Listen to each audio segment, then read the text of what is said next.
Hey everyone, I'm Malik. I'm here with my good friend Nick, and today we're going to be talking about Spider Man No Way Home. Again. Again, yeah, we've already talked about it. Audio didn't come out great, that's my fault. But hey, there's always, there was actually a few things that we missed. This is a pretty dense movie, so yeah, you want to go ahead and run us through, Nick? Yeah, so benefit of this being a take two is that we've kind of got this more structured out than we had it last time where we were jumping all over the place. And so we're gonna open with how we usually open these sort of spoiler discussions with our brief non-spoiler thoughts. Do we recommend this movie? How much do we like it? What were our expectations going in and were those met? And I can just say, yeah, hell yes, I recommend this movie. I'm in love with this movie in like much the same way that I was slash am in love with Eternals, but it's it's a different sort of beast with this movie, and this is the one that I'm much more comfortable saying, oh yeah, even if you're just like a casual viewer, like yeah, go watch this. You're gonna love it, and we'll get into just how well I think this movie threads the needle of like being pleasing to hardcore Spider-Man fans, like Spider-Man film fans, and it could honestly, on a lot of levels, work as just you're casually into the MCU and you want to watch this. I don't know. We'll get into, I think, in sort of our miscellaneous section, just like small plot issues, but you were very right to call this movie dense. The more I think about it, the more I find in it to appreciate. I'm I'm just in love with it. There's really nothing in this movie that I would call a flaw substantial enough for it to impede my enjoyment at all. And I don't know, after you give your thoughts, I'll get a bit more into what it is about this movie that's really sticking with me, and then we'll get into more of the actual story and stuff. Okay, so you know my expectations going in, or not even expectations so much as concerns. When we first heard the premise of this movie when it was announced, I was not excited for it. I was like, okay, this is just going to be a big nostalgia play. Like, you're just nostalgia baiting. We're not even really going to be, furthering Tom Holland's iteration of Spider Man in any meaningful way. And this will just be cameo galore, fan service the movie. And like going in, that's what I was worried we were getting. And I came out and was happily wrong on pretty much every front with that. There are cameos. There is a plethora of fan service, but it's for the most part, with the exception of one token moment that we'll get to, all that stuff is handled so tastefully, and it's it seems almost effortless. Like, it's insanely impressive how well they ride the line with that. I love this movie. I think that this is without a doubt Tom Holland's best turn as the character. Mhm. I think, see, for me it's hard for me to look at this movie and say, yeah, you can just go in not even really knowing the previous movies or even have a solid understanding of this iteration's time in the MCU. Like, I don't know how to separate myself from that and say, yeah, anyone who's not familiar with any of that can watch it. This is a bit of a tangent, but I just recommended my aunt go back and watch all the Spider-Man movies before she goes to see us in the theater herself. His MCU tie-ins with Avengers and Civil War included, just because I think this movie hits the hardest, obviously having full context for everything. But yeah, I was very surprised, very impressed, and I say if you're a Marvel fan, superhero fan, Spider-Man fan, if you like this kind of movie, this is definitely another winner. Like, go see this, go support this. It's meant to be seen on the big screen. It is a very solid movie, and I love the hell out of it. I think it's really strong. Yeah. And just to sort of clarify, I do absolutely think that this movie is enhanced and you need a knowledge of just Spider Man's history on film to get the most out of it. But in typical MCU fashion, it covers its bases with a lot of expository dialogue. So, like my mom saw it with me, and to this day, she's never seen either of the Andrew Garfield movies, and she didn't really have any issues picking up on things. But I'm just impressed with how much this movie, because I would, the reason I'd say it'll work for you, even if you're sort of like just casually invested in Spider-Man side of the MCU, is that I think the only thing you really need for this movie to, like, the main thrust of this movie to It work is the is, ending of the last one. yeah, is the context of Far From Home.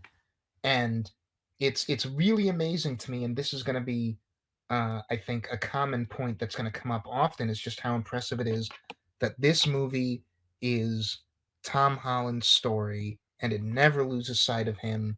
And if you've got the investment and the understanding of the previous movie coming into this one, that's really all you need to have an anchor in what's going on and care about the main thrust of the narrative. And I just think that could have gone so wrong so easily, and I'm eternally impressed that that did not happen. Should we move on to miscellaneous? Um, yeah, let's. So, what did we say we were gonna put in here? The cameo stuff, the score, and the action. Yes. So, the score I know is something that we briefly touched on when we recorded this before. Michael Giacchino he's always been just a master of the craft, and in much the same way, and again, I'm going to bring this up when we talk about the performances, I 100% agree with you that this is the best the MCU has utilized Tom Holland as a performer. And in much the same way, I feel like with the material that this movie has, it paved the way for this to be Michael Giacchino's best contribution to the franchise, I think. Yeah, because he's not. I mean, I liked the novelty of that more whimsical, playful remix score that he's been doing for Tom Holland's iteration, but I really like that this movie just lets him step away from that and do some more operatic score. I mean, obviously that theme is still here, but for a large majority of this film, especially the more darker moments, we get to see him just branch out and just do score that really fits the mood and fits the tone and just enhances it. Yeah, and the way that he factors in all of the pre-existing character themes in here is great. Like hearing the Doc Ock theme and the Green Goblin theme on the big screen, hearing the Doctor Strange theme for the first time since that movie. Like it's all very deliberate, and something that I think we mentioned last time is that we both also appreciate how sparing it is. Like it's a really good score, but compared to the previous two movies, it feels, and I'll even go so far as to say, compared to a lot of just comic book movies in general, there's a lot of moments of silence where there is no score, and we're just letting what's on screen play out without sort of that backing track meant to inform how we're supposed to feel. And I just like how measured and deliberate that all feels. Yeah, I think my favorite piece of score in the film, though, is at the very end when we have him making the sacrifice to say, you know what, just make everyone forget me. Yeah.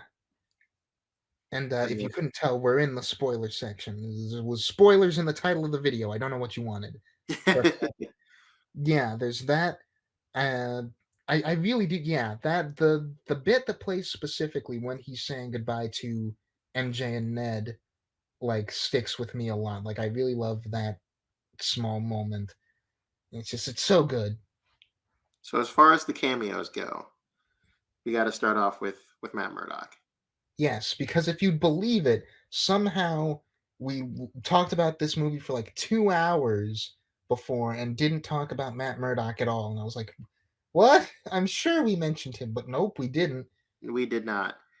And so firstly, this is a big win, especially for me personally, because I've been a part of the Save Daredevil campaign. Um, I think about 2 or 3 months after that initially started, when it wasn't even like a big thing, and like that's a real organization that's put real money, blood, sweat, and tears into throwing into Marvel's face that we really want Charlie Cox back. Like they had, I think they had at one point like their sign on some big billboard in New York City and like on buses and stuff. Like they really gone out of their way to try everything they can to get um, Marvel to reinstate Charlie Cox in that role. And I'd like to think we had at least some significant role in seeing that happen. I mean, uh, especially because Charlie Cox has gone on record to acknowledge the Save Daredevil campaign multiple times. Almost every single time he's gone to a convention. And what else was I going to say? Just like I put out my own tribute video for the show, and that also received a lot of viewership. People shared that around a lot, and that was cool to see. So um, just the fact that this is real, like that it happened. We have Charlie Cox back in this role in an MCU movie. Like after we canceled all the shows and they I'm sorry, and they auctioned off all the major costumes and props. I was like, well, that's the nail in the coffin. That's it. Like we're never gonna see Charlie Cox or any of the other characters from the Netflix series come back. But I was still a part of the campaign, posted every now and then on a semi-regular basis.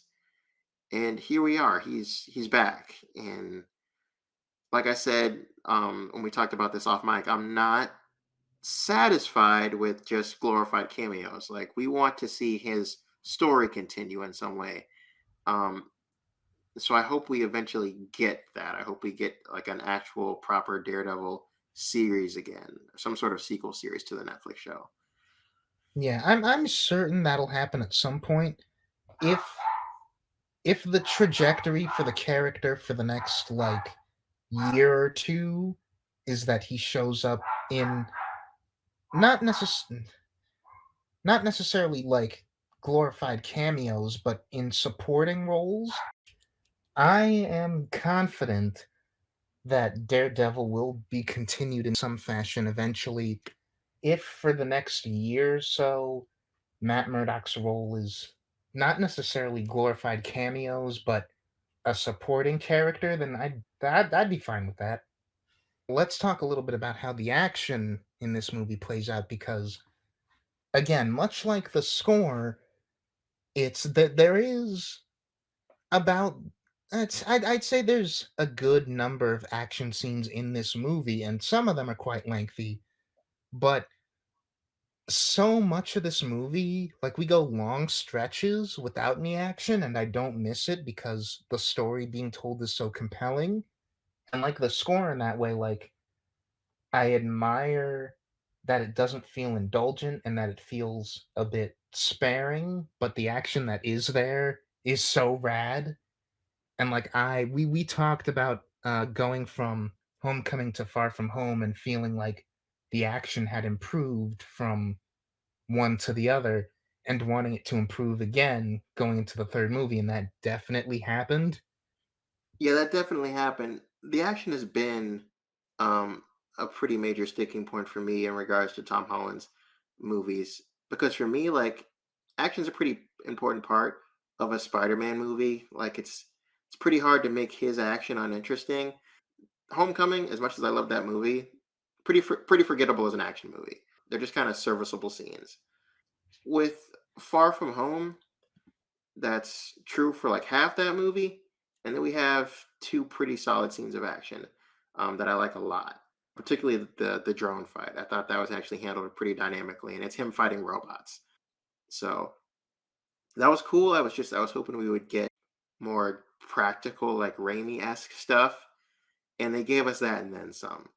That apartment scene between him and Green Goblin was nothing short of epic. I loved that he first of all, yeah, we just have Defoe in the suit throwing down. which was actually a big sticking point for him and saying yes to coming back in the first place because he was like, I need to be doing the physical stuff myself to really get into the character. And it shows when Spider-Man's wailing on him in that hallway and he's just eating the punches and gleefully laughing. It is horrifying. Yeah, like you could feel. For my two viewings at least, because I've seen it twice. Both times there's like a sort of nervous laughter when that happens. Like, oh no. Choreography wise, it's handled really well. Um, It's honestly some of the best action in the entire MCU, I think, just because of how brutal it is. it's brutal and visceral in a way that um no other, especially no MCU fight scene has ever really given us. Yeah, and Um like we go back and we watch the first Raimi movie and we see that climax and we're like, man, it didn't even cross my mind to think that we would attempt to recapture that in this movie just because I didn't figure it was on the table. But seeing that they managed to do it, I'm like, wow, like this Willem Dafoe just really enjoys beating the tar out of teenagers. and we also have a pretty solid scene. I think it's edited almost poorly. Like it's not great as far as how they edited and shot that, but the last fight scene is pretty solid as well between him and Green Goblin. Yeah, you're not the only person I know who has that complaint about the editing of it. I feel like all of the editing stuff we do around Norman, because people complain about that and they complain about the way he's introduced, that it's just a quick cut from the mask to his face. I feel like all of that stuff is very deliberate and I like the effect that it has.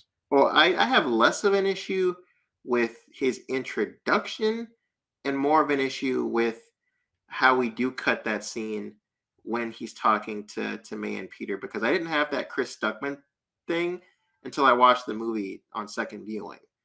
And I'm like, oh yeah, he's right. Like it's weird that Defoe is acting the hell out of the scene and they keep cutting away from him.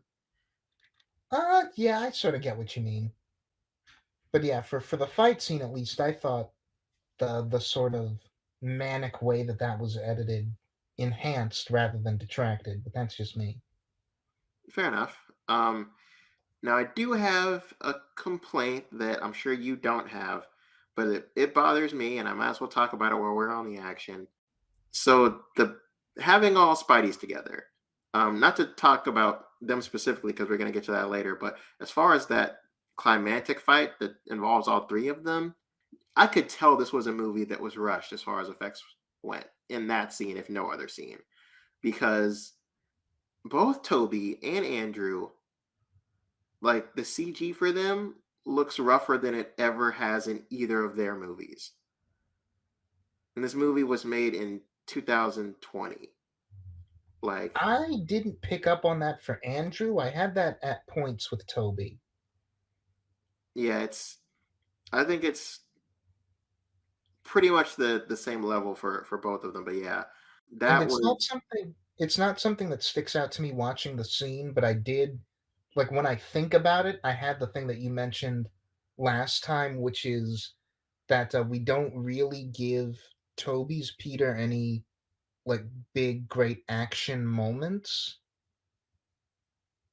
yeah, we don't. He's just kind of swinging around here and there. Maybe gets all of one actual hit in, but he's not actually. They don't give him a lot of love in that scene, and that's if I had a little gripe, that'd be one because we at least give Andrew the redemption moment, which was amazing. But we'll get into that when we talk more about Andrew. Yeah, like Toby has his moment, but he doesn't really have like an action beat to himself, I don't think. But yeah, as far as the action go, oh, the Doctor Strange scene. My God, the Doctor Strange scene. Oh yeah, that fight. Mm-hmm. I was not expecting because when we get the trailer, as I mentioned before, when he pushes Peter's astral form out of him, I'm like, well, the fight obviously has the end there. I don't know why they would show that in the trailer. And then, and then I watched the movie, and his spider sense is operating his body form, like jerking the box away from Doctor Strange.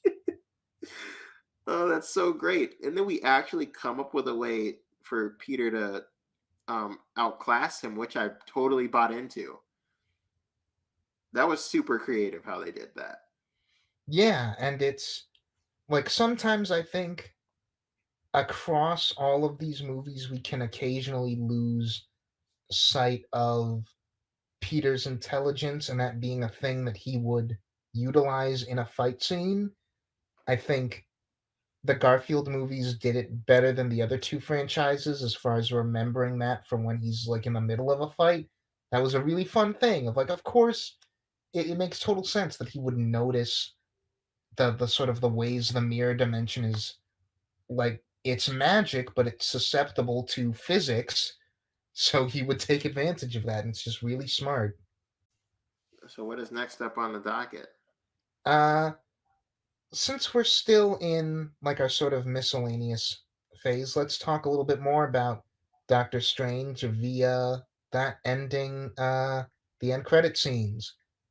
So this is let's actually let's do Venom first because it's shorter and all we really have to say is just how satisfying and hilarious it is to be two people who really don't care for the Venom movies, were very trepidatious about the end credit scene to let there be carnage, and like, oh man, I don't want Venom in the MCU.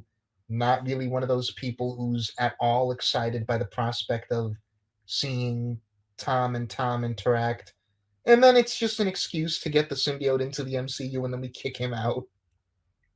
Yeah, I could not have imagined handling that more perfectly. Hmm. Now it's dumb because okay, no, I can't say it's dumb because I actually rewatched that post credit scene and they have a stupid throwaway line about how Venom has this multiversal hive mind. Um, so that's how he somehow recognizes Peter as Spider-Man. Yeah.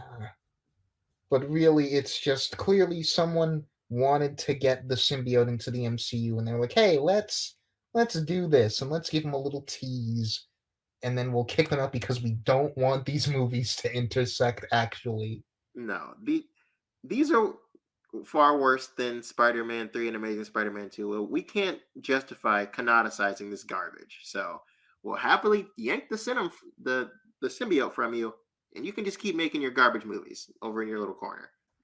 yeah, yeah. I don't know. I know there's a small group of people who wanted to see that interaction, but can't relate. No, I can't either. He's not even a villain. He's a weird, goofy, uber anti-hero, and a dysfunctional one at that. But But the next, the like the post credit scene is actually a teaser for Multiverse of Madness, and we had a few comments about that. yeah, I mentioned being a little more, and this is sad because this was initially my most anticipated MCU movie when we first heard about it. Like I was more excited for that than this movie, just because we got Raimi coming back. We were doubling down on the horror aspect of it. I thought that we were shaping up to have Wanda come in and be the villain, which I was uber excited about. Just let her character go down a tragic, dark path. I would have loved to see that. Now, if my sources to be believed, they're in extensive reshoots right now to not make her the villain, or at least back off on what they were doing, which is having her kill people in the movie in as much of a gruesome fashion as a PG-13 movie will allow. And apparently that didn't go over well with test audiences, so they're scaling some of that down. That, if true, makes me antsy. I don't like us compromising Sam Raimi's vision. We did that with Spider-Man 3 and that didn't turn out so great. So I just I don't know. They've earned my trust, giving them the benefit of the doubt. But there's a part of me that's like, I really hope they know what they're doing with that. Yeah, I do think something I said yesterday was that even in the worst case scenario, the track record for the MCU at this point at least makes me confident that we'd never get something as bad as Spider-Man 3. And again, I say that knowing that Spider-Man 3 has a lot of fans, and to a point, trust me, I will very briefly speak in Spider-Man 3's favor later on in this discussion. But I don't know. I feel like as a whole, my enjoyment of that movie is like a low bar to clear. So I don't think we're gonna get another one of those.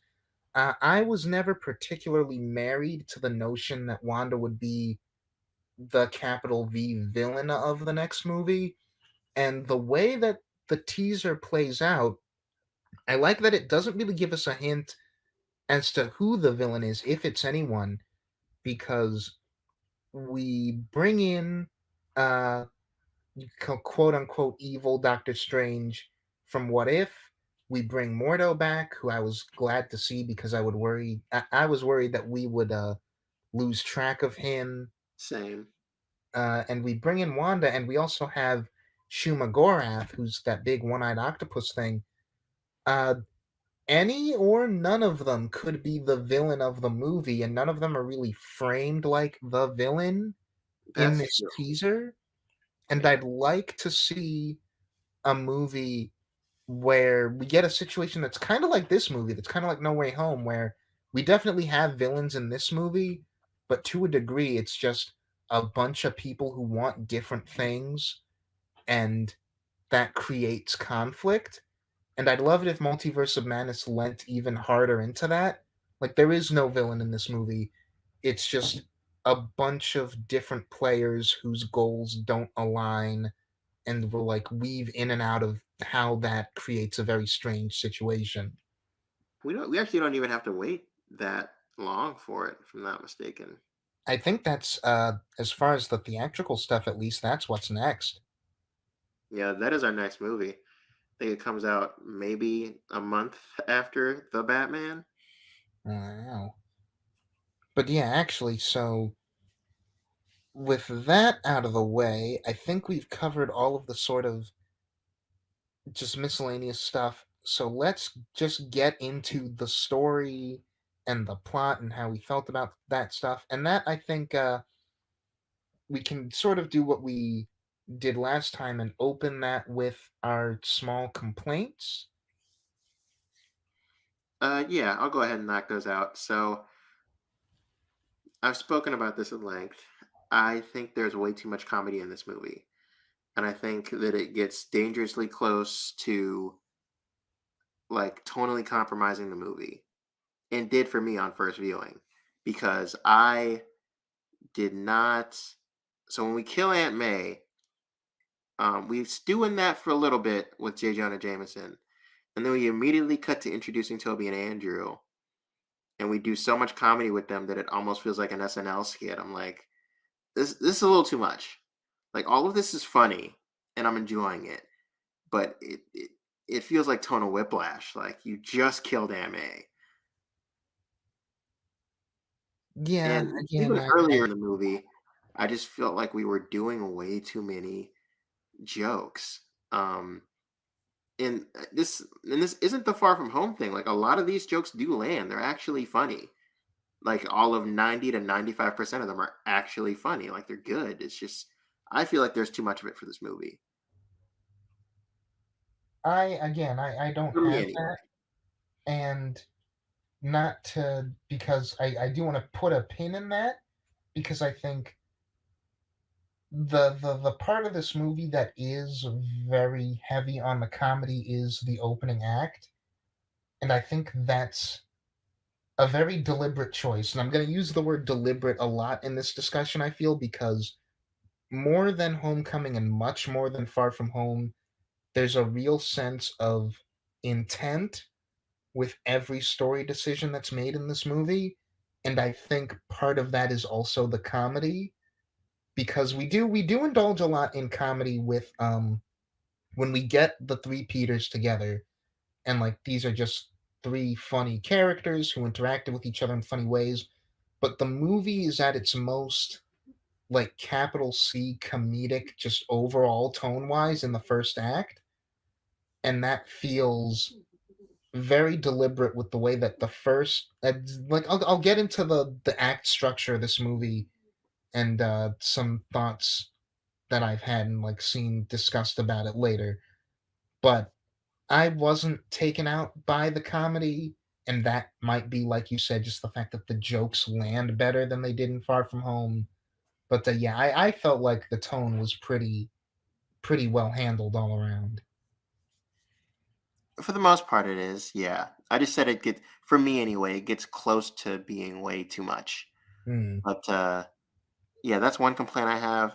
The other complaint, and this is pretty substantial. I think it's really one of the biggest oversights in the entire film, and that's Peter insisting upon MJ and Ned that it's too dangerous for them to be around him as he tries to rehabilitate these villains.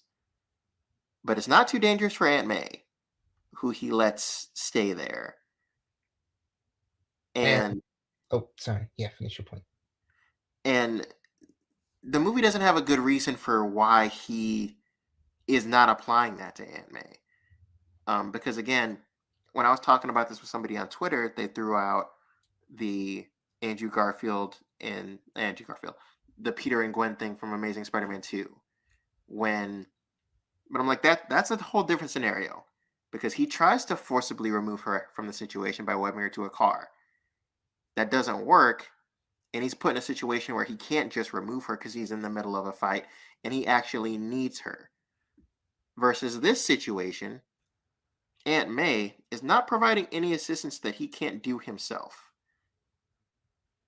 And this is why I'm glad that we are actually doing this a second time, because my feeling ever since you brought up that complaint has been like, yeah, you're correct, and it just doesn't bother me for reasons that I can't really articulate, and that I still think that it's a very valid complaint to have. But again, I'm going to put a pin in it for when we talk about May and Doctor Strange and like get to the character section, because again, I think Peter doing that might be more deliberate than we initially are giving it credit. Like, I feel like the movie is doing something with that, and it ties into the way that May is used in this movie in general, and how we basically made her the Uncle Ben figure for this Peter. So putting a pin in that complaint, because I do want to talk about it more substantially, but I think that happens for a reason. I'm interested to see if you can actually win me over on that. But and this is something that I don't. This is another thing that doesn't really bother me too much, but it is a valid complaint. Electro doesn't actually know who Peter is when he gets pulled in. We gave Venom a stupid throwaway line that I'm like, well, okay, fine, you addressed it, so I can't really be mad about that, but whatever. But with Electro, they have no such cop out. Like he literally never knew who Andrew Garfield's Peter was. There's no reason he should have been brought in this universe. Yeah. Um, Like but Electro, that's one of those like plot contrivance things where that really is one of those things where you just have to give it to the movie. It's a gimme. Like I really can't rationalize an answer for that one, but do I want to live in the world where Electro's not in this movie? Not really, so I'll take it. fair enough. But yeah, I think that covers my complaints.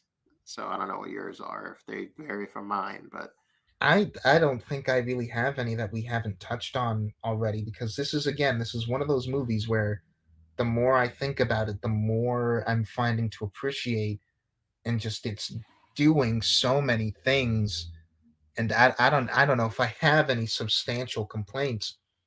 Uh, but since we're talking about the story stuff, I suppose I'll use that as a transition point to go back to what I said I would talk about with the jokes and stuff.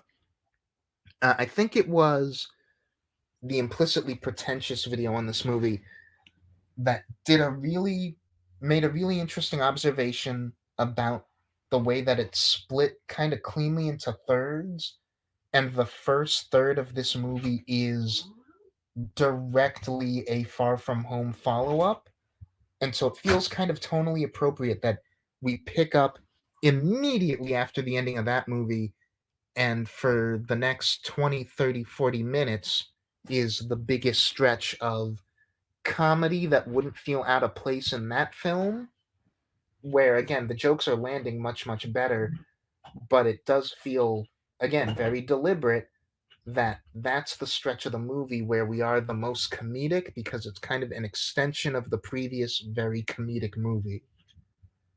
Fair enough. Yeah, and it feels deliberate because as after the bridge scene is pretty much where it tones down. Like, of course, there is still comedy. Like, basically every line out of Ned's mouth is meant to get a laugh, but the movie kind of tones itself down a little bit and starts to take things a lot more seriously once Otto shows up, and that we've kind of gone into the second act of the movie being the moral dilemma at the heart of all this stuff. And I'll say, my sort of feeling coming out of this movie for the first time was that, like, I couldn't believe it was real. It felt like a dream. Like, this is the execution of this story is what I feel like I would come up with in my head for like the perfect version of this premise. And I got really excited in I think it was the second trailer when we have that line that's like it's Doctor Strange who says it in the trailer, but it's Sandman who says it in this movie. He's like, they all die fighting Spider-Man, and Peter's like, I can't let that happen. And I was like, that more than any other piece of marketing is what really got me excited for this movie. Like, beyond just being, oh, it's another Marvel movie and I really love those and I'm probably gonna enjoy this one a lot. That was the idea that really stuck in my head and was like, oh, they're gonna do something special with this movie. And I couldn't have imagined that the execution of it would be this perfect, because the at the heart of this movie is that idea of going back to the previous movies and not just using them as a fan service vehicle, but using them, like, doing something that you could only ever do with this premise of bringing the old actors back, making it a multiverse story. And that's sort of lovingly but critically looking back at the previous movies and saying, how can we not only redeem these characters, but sort of redeem those movies by having Tom Holland's Peter sort of try his best to help these guys. Because Especially because, well, for Toby's movies specifically, we do the whole like the villains die, but conveniently not by the hands of the hero thing. yeah, and it's sort of an issue. It goes back and forth where we've had problems across all these movies with the villains being sort of let down uh by the text of the movies that they're in. And even the best examples, like Otto, like Goblin, could sort of feel a little mishandled in certain places. And like, we can talk about specifics when we get to those characters, but this movie is, it's just one facet of the way that this movie is so much about recontextualizing the previous movies, making them feel like a cohesive whole. And it's just, that's such a smart plot point to start that idea from, is villains that we've seen basically be condemned by their own stories coming back and getting a shot at salvation. And the way that we execute it by just like, Peter's like, yeah, let me bring these guys into my house, basically show them a surprising amount of trust just because. And we, that bit that I love is, like, Otto's like, you could have just sent us off to die, why didn't you? And MJ just says, because that's not who he is. And this movie is so great at doing all of this fun, interesting, meaningful metatextual stuff and hinging it on Peter Parker as a character. Yeah, I was really impressed with just that notion that like Peter's trying to save his own, well, not his own, but these villains. Like that's the driving force of this movie is I know if I send them back, they all die. So I send them back and I'm condemning them to death. Like what am I doing? What am I doing? I'm a hero. I can't go through with that. There's got to be some way to rectify this so I can send them back and they have a shot at not being killed. Yeah. And again, like we'll get deeper into it as we like talk about our three Peters, but as an extension of the fact of this movie being a multiverse movie, it could have so easily felt like uh, a nostalgia bait cash in. It could have felt like we only did this premise because Spider Verse was really successful, but it felt like they had a really clear sense of what they wanted to do with this story, and it was again very deliberate. Where uh, this the way this movie plays out, it kind of has to be a movie where Peter is literally looking at and interacting with other versions of himself, and it's I don't know, it's just this movie feels so smartly structured. It's probably the best structure that I've seen in a comic book movie since Spider Verse, and that's damn impressive. I would say since Suicide Squad. That's up there. That's true. That's one that came to mind is like, yeah, that's just tight competition. But to speak to like him actually setting the spell, I like that because again we're playing with these really interesting themes. This theme of action and consequences, and selfishness versus selflessness, and Peter is trying to have it all. Like he doesn't want the world to know, but he also wants everyone close to him to still know. Everything has to go exactly back to how it was. And because he's trying to interrupt Doctor Strange as he's in the middle of doing the spell, and multiple times, in fact, like, okay, MJ, now my aunt, now Ned, now Happy, like, because he's trying to do all that at once, it blows up in his face, and he Yeah, has to deal with the consequences of that. And then and when then he goes against Strange and tries to save these villains, he has to deal with the consequences of that. yeah, it's this movie. We've talked about this a lot. It feels almost reverse engineered to please people who have had complaints about MCU Spider-Man, and it's god, it's so smart because it's doing with its own two previous movies what it's doing with Tobey's movies and Andrew's movies, where nothing is exempt from the way that this movie takes a very loving but very critical eye to what previous movies have done. And that includes the way villains have been handled, that includes the way that Toby and Andrew's Peters have been characterized, and that includes the way that this Peter has been characterized, where such a common complaint has been this Peter is a little less proactive. He doesn't have a lot of consequences for his actions. He feels like he has too many safety nets. And when we get to the end of this movie, all of that stuff has been addressed, not in like a mean, hypercritical way, but in a way that says, yeah, this is something that has been part of this character, and we're giving it closure, and we're like really asking ourselves, okay, how do we work with that? And we brought this up a lot in the last recording. You mentioned Captain Logan of Geekvolution had an issue with the ending where he could sort of only see the big business side of it.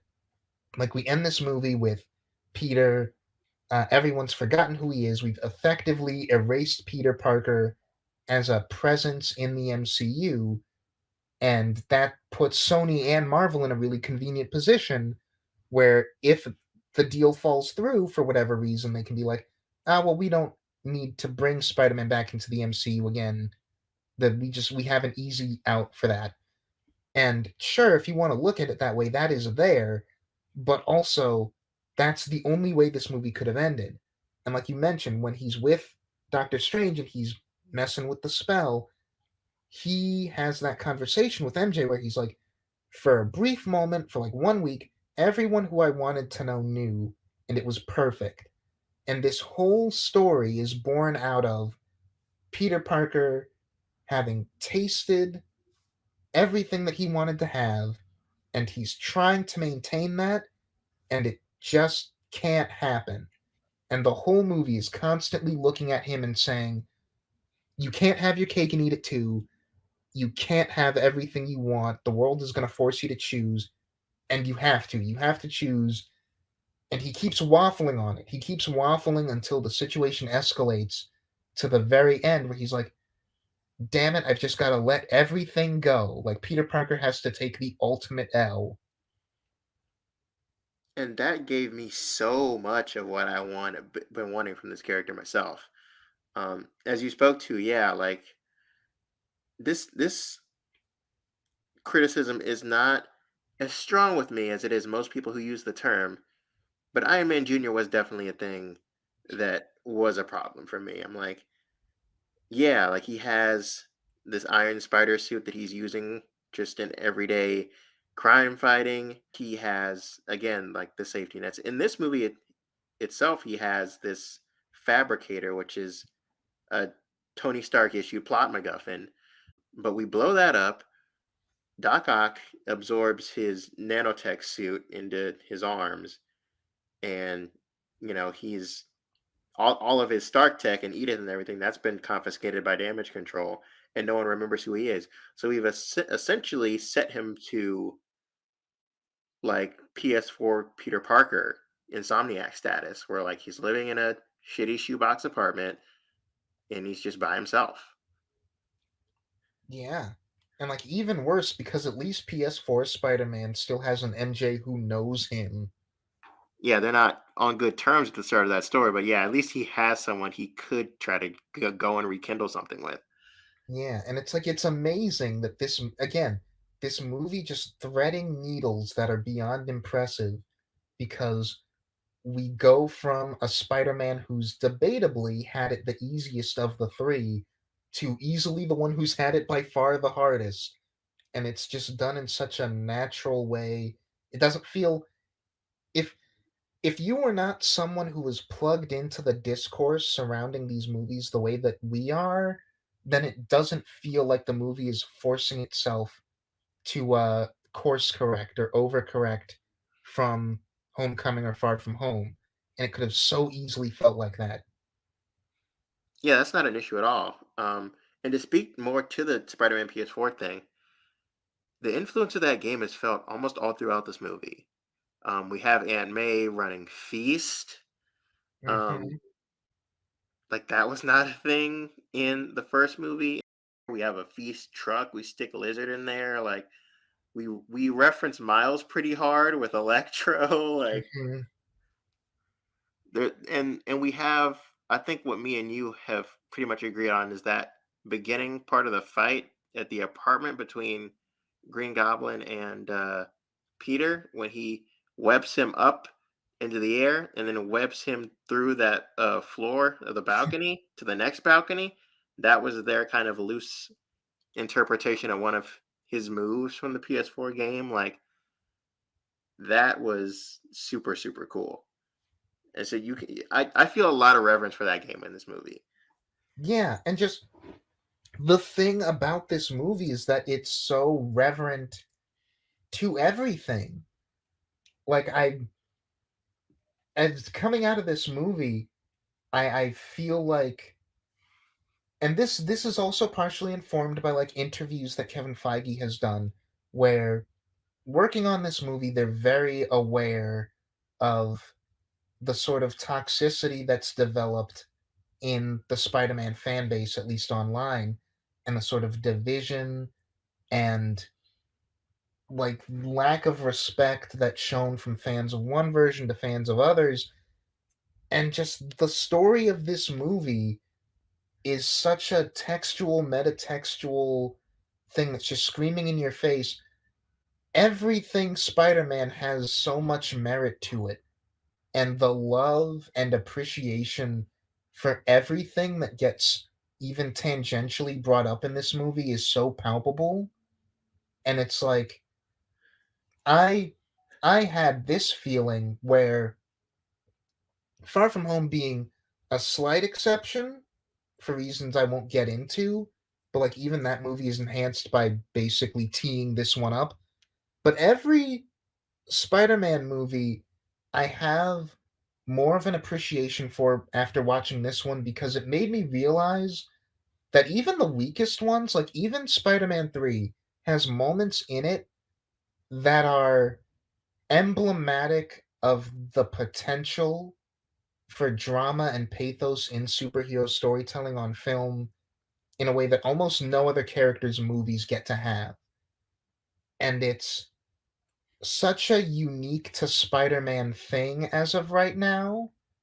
And every time this movie like really hit those strong, iconic moments of like pathos and drama, I'm like, oh, this is just this movie reminding you that Spider-Man is one of the greatest fictional characters ever conceived for a reason, and all of his movies have to one degree or another reflected that.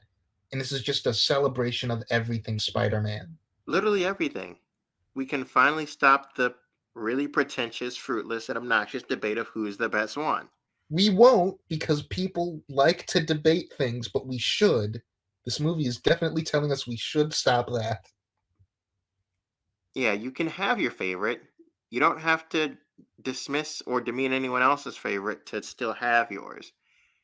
If we're gonna play that game, Andrew Garfield remains my favorite, but I still deeply love and have an immense amount of appreciation for every single one. And like again, just the part of my appreciation for this movie, like with Eternals, is how dense it is. There's so many things to get into structure wise, but I think let's transition to talking about the cast, and we'll do this sort of like how we did with the previous recording, which is sort of going from the smaller characters increasing in relevance. So we can start with uh you started with Doctor Strange last time. Let's start with Jameson this time because I'll just say my piece, which is uh you definitely part of your reservation coming off of the ending of Far From Home was definitely that Jameson might not even have a significant role going forward. I was definitely more confident that we were gonna make use of him in some meaningful capacity. That sort of went away as we learned the premise of this movie, and I was like, okay, I guess we're gonna save him for later because how do you really fit him into a movie that seems like it's gonna be as stuffed as this one is? And the answer they came up with was really like, well, we're not gonna do yet the whole Peter Parker working with Jameson or the Peter Parker having any kind of interpersonal relationship with Jameson. He's basically going to be like this movie's Greek chorus, where at all of the pivotal moments, he's sort of there to chime in and be the voice of the entire world, basically getting on Peter's case. And that's really emphasized with the scene after Aunt May's death, where it's just Peter staring up at this giant J. Jonah Jameson, who's like Spider-Man. Everything he touches turns to ruin. When is he gonna wake up and realize that he's causing nothing but problems? And it's such a smart way to use him differently than how we used him in the Raimi movies. Because in And the it's one of Raimi, the most iconic scenes in a Spider-Man movie. Him just it's standing in so the rain, defeated. He just lost his aunt, and he's getting the most negative reinforcement he could possibly get at the worst possible time.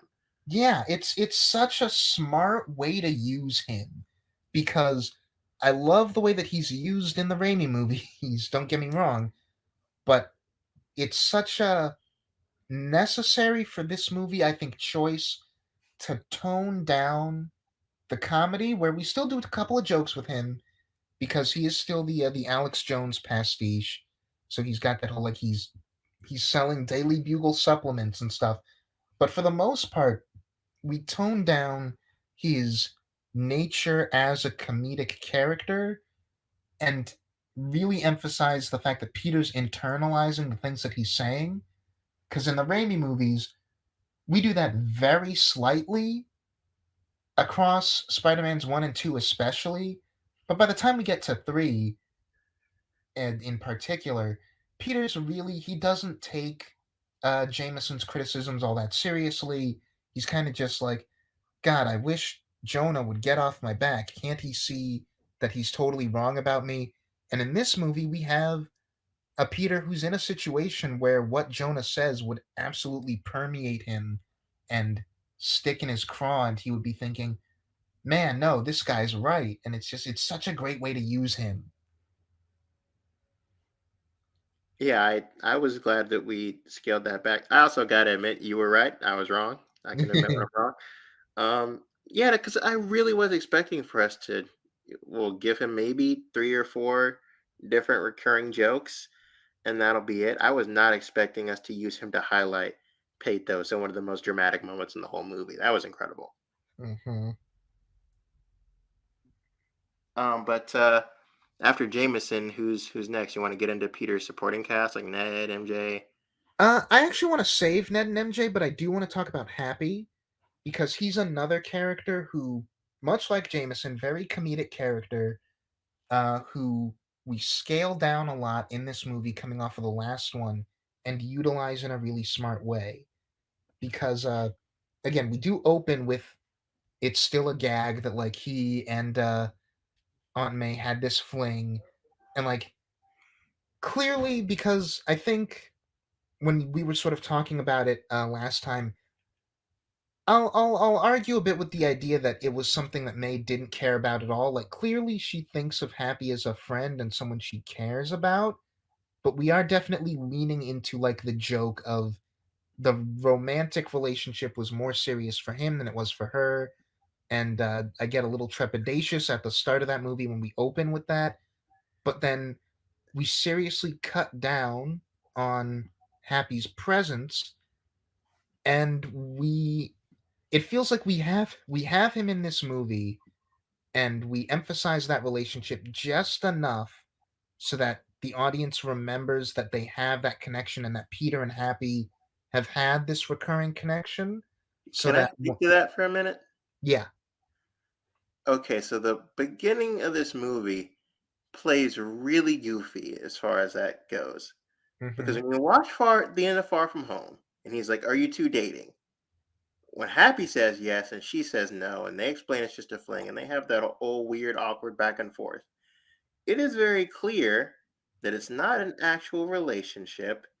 As she said, it's just a fling. He thought there was more going on, but they're clearly hashing all that out. And this is the same day. This is literally moments after It's that movie. basically the same conversation. Yeah, they come back though, but it's changed. He's like, what could I have done differently? I could have been fun. Like he's acting like he was dumped. And then Peter comes in and he's like, I thought you guys were in this happy relationship. What happened? Like, you know what happened. You just left. They were never in a relationship. He's just saying that because he's flabbergasted that his identity was just revealed. And he's trying to change the stuff. Like, it's weird. It plays Yeah, this no, really weird. I think that explanation covers it from Peter's angle, which is Okay. like he just wants to talk to them about anything other than what's going on with him. So that's really all that's coming from his angle of it. And Happy, I don't know, yeah, it just feels like he's It's like he wasn't there in the scene that we watched from the last movie. It's like she just explained to you it's just a fling. Why are you acting like she broke up with you and you legit thought this was a relationship? Like, why are you crying? Like, that's no, just goofy. For him to like it is break down and goofy. start crying outside the door, like I'm like, that's too much. It is very goofy, and it's really the tone of it that's an issue. But like, I think it's sensical that Happy would react that way because let's be real, Happy's very thick-headed. Okay, I just It's that comes I maybe agree with you. The problem is that it's too much of a goof. It's a weird, like, awkward gag that we're playing. yeah, and just coming out of the last movie, which I just saw before going to the theater to see it, I'm like, this does not play. But like all of that, again, like we don't indulge in his role, and when we get to the end, and it's like we mention and have Happy around just enough to remember that yeah, like he's a person that Peter cares about, and whether or not his or May's relationship was like a meaningful romance or whatever, when Happy comes up to him at the grave and we get it's like it's our first reminder that like even this person that Peter totally took for granted and we as an audience have kind of taken for granted as being one of his supporting cast that he kind of like inherited from Tony, and he says, "How did you know her?" It's like it hits me harder than it hits you, and it hits on like two levels. It's the one level of like, oh man, like I didn't realize that Happy and Peter's dynamic together was something that I cared about until it was gone. And it's also like a reminder of Peter has no one to appreciate the grief that he has for his aunt. Like his mom basically is dead. He's grieving her, and no one is ever gonna recognize that that's what's happening to him. Like, as far as anyone else in the world is concerned, he's just some guy who barely knew this woman. And that by itself has to hurt a lot. I get that from that angle of it. It's just yeah, we talked about this before. I I I was not feeling what I think they wanted me to feel in that scene because Happy barely you know what I'm trying to say. Happy barely was that was not a real thing for his aunt. I mean, yeah, they liked each other. She liked him, but that was not what he thought it was. He was into her way more than she was into him, and it's just Yeah, yeah, I see where you're coming from. I just appreciate the scene more for highlighting things about Peter and Happy than anything about May and Happy. okay, but just for me, it's like she's the one that's dead that Yeah, he's that's supposed true. to be grieving this non-girlfriend fling that he had. And before we actually talk about May, because boy, does this movie do everything I wanted to do with her, let's actually talk about Doctor Strange. Because, again, much like Happy, to a lesser extent, but much like Happy, he's in this movie less than I figured he might be. I was worried that we were gonna get really overindulgent and that this was gonna feel like a Spider-Man movie where he was forced to share the spotlight with Doctor Strange amongst all of the other things that were going on, and how are we gonna make this not feel awkward? And his his purpose in this movie is very utilitarian, but in the midst of handling it in a very utilitarian way, we also give him some very interesting character stuff, some of which goes a long way to making me more curious about his next movie. We get his introductory scene basically with him and Wong. There's a real unexpected sort of underlying tension to the way that they interact that I did not see coming. Because the last time we saw these two together was in Endgame, and I don't know. I get the sense from just how uh sort of flippant Wong is being with him, and there's a sort of there's just a sort of thing to their interactions that was not there before, where Wong seems sort of mad at him, and Strange seems very deferential to Wong in a sort of quiet way, where I'm like, I feel like that scene of the two of them interacting off each other is setting the stage for something between them in Multiverse of Madness. And it's a perfectly subtle thing because you could totally not pick up on it.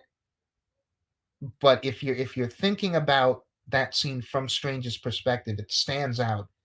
And that scene also lays the groundwork for what is a nice little arc between Strange and Peter, where, and you can definitely speak to this, how worried we were in ads and trailers and stuff where it seemed like it was like, okay, Strange is gonna do this spell for Peter, and it's like Wong saying like, "Don't do that spell," and Strange is like, "Sure, I won't." And then he winks at the camera, and it's very glib, and it's very like, "Oh, whatever, I'll do what I want."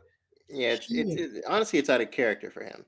yeah, and here, I think again, it's very subtle and it's very brief, but his conversation with Peter as Peter asks him for help, it's like Strange is not coming from a place of ego, he's not coming from a place of dismissal.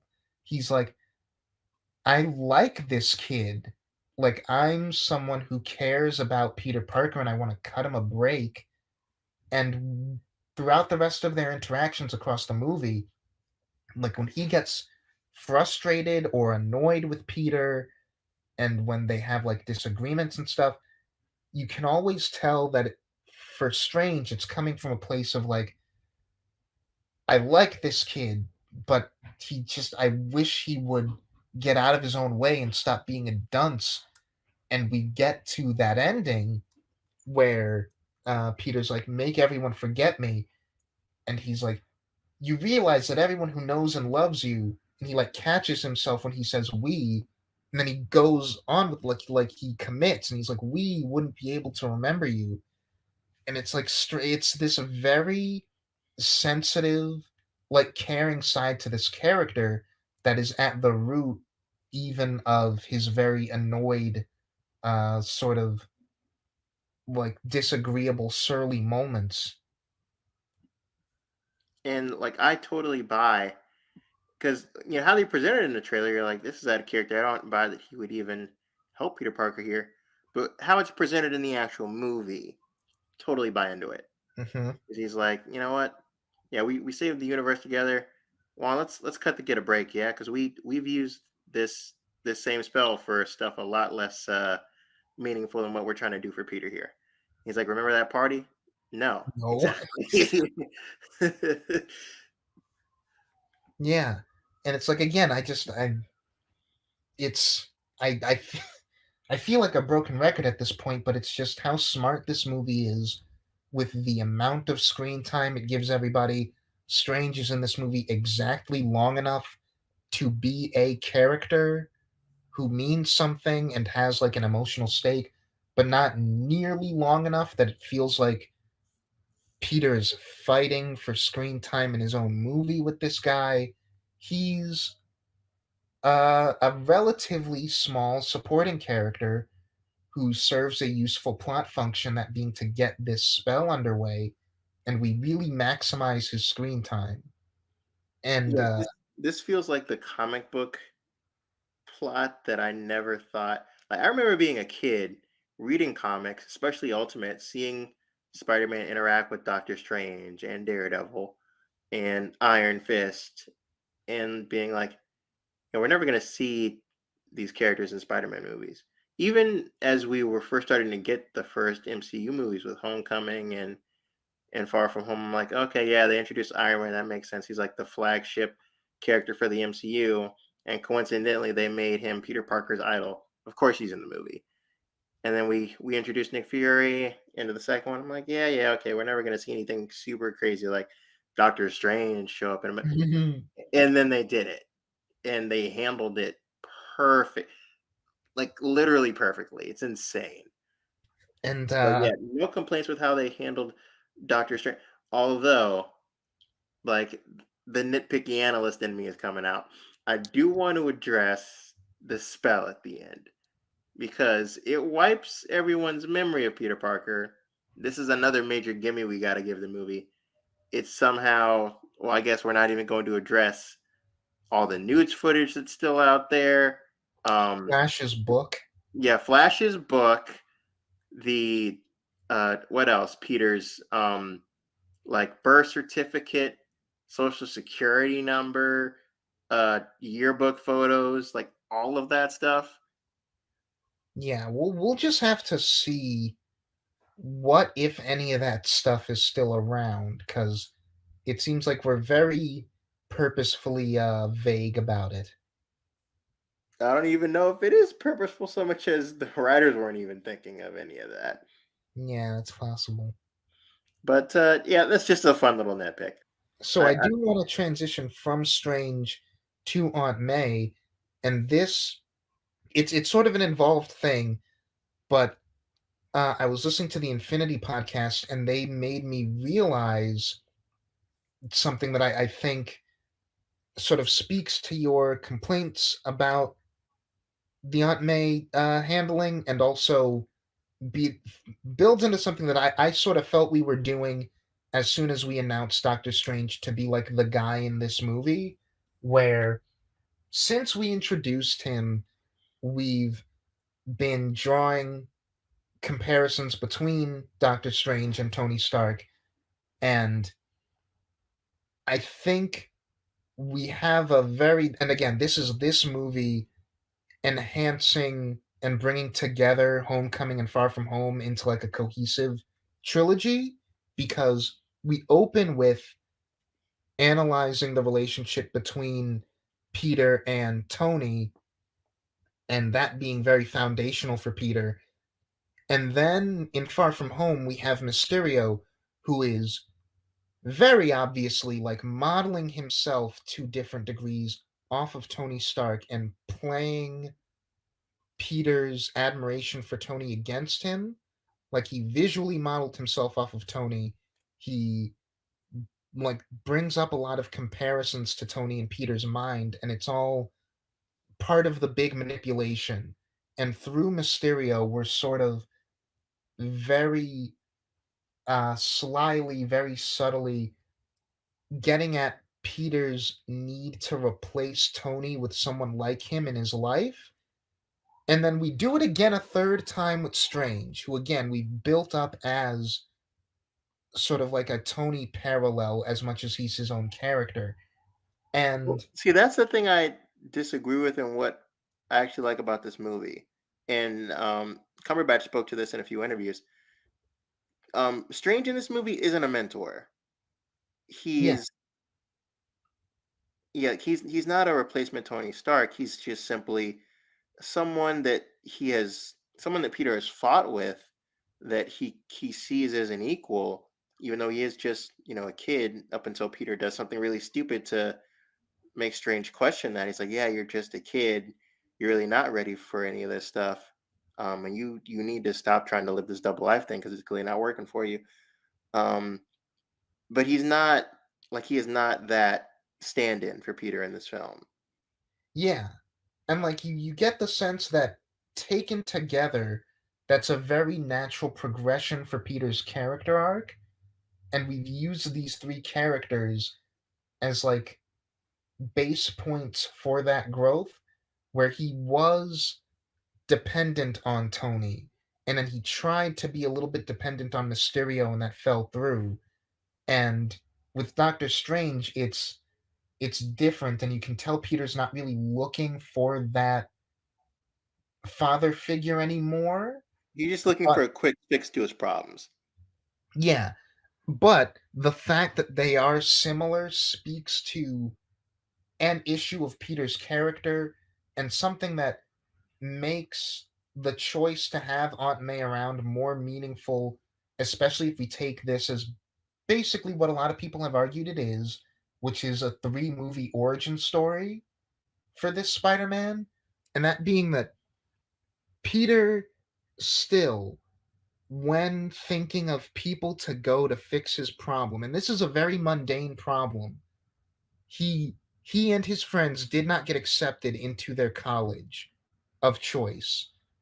His thought is to go to this goateed, like very temperamentally similar to Tony Stark older male who will have like a heightened superhero-y fix to this problem.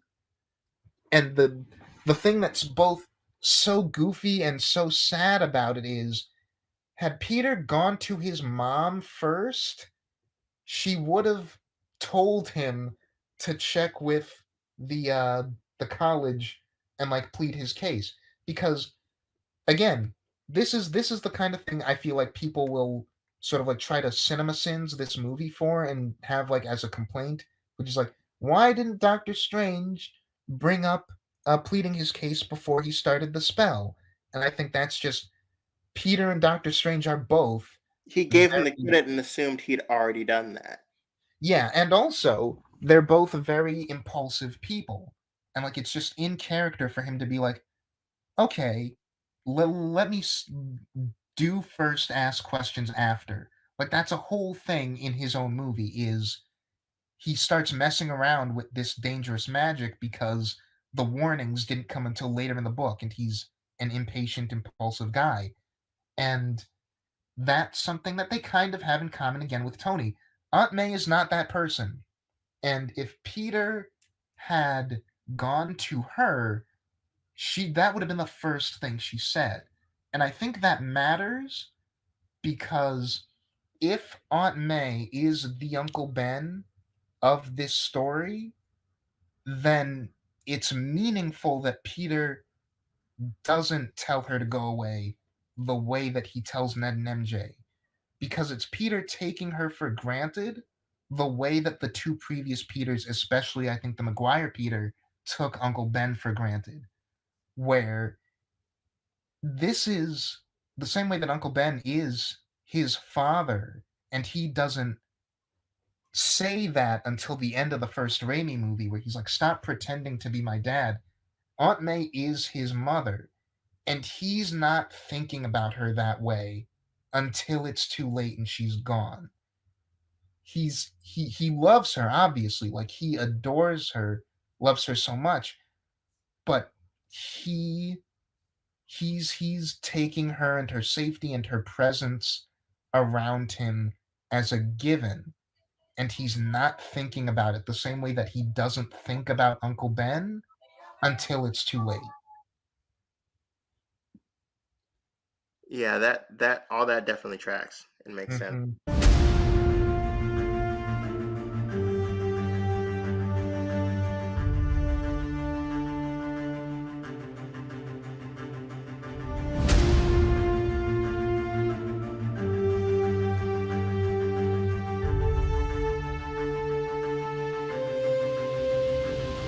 Usually, when something like this is so in the subtext, I always say, like, the movie could have spoken to it a bit, but this movie, again, it's such a fine balancing act that I like in this case that it doesn't. Because I think if we made a big deal about that in the dialogue, it could have so easily gotten very ham fisted. Yeah, this movie has a lot of overcompensation to do in putting Aunt May at the forefront and investing in her relationship with Peter because we wasted her last movie. Yeah. Um, And even but in Homecoming, where her characterization is better, she doesn't get a lot of time. She's not very plot relevant. no.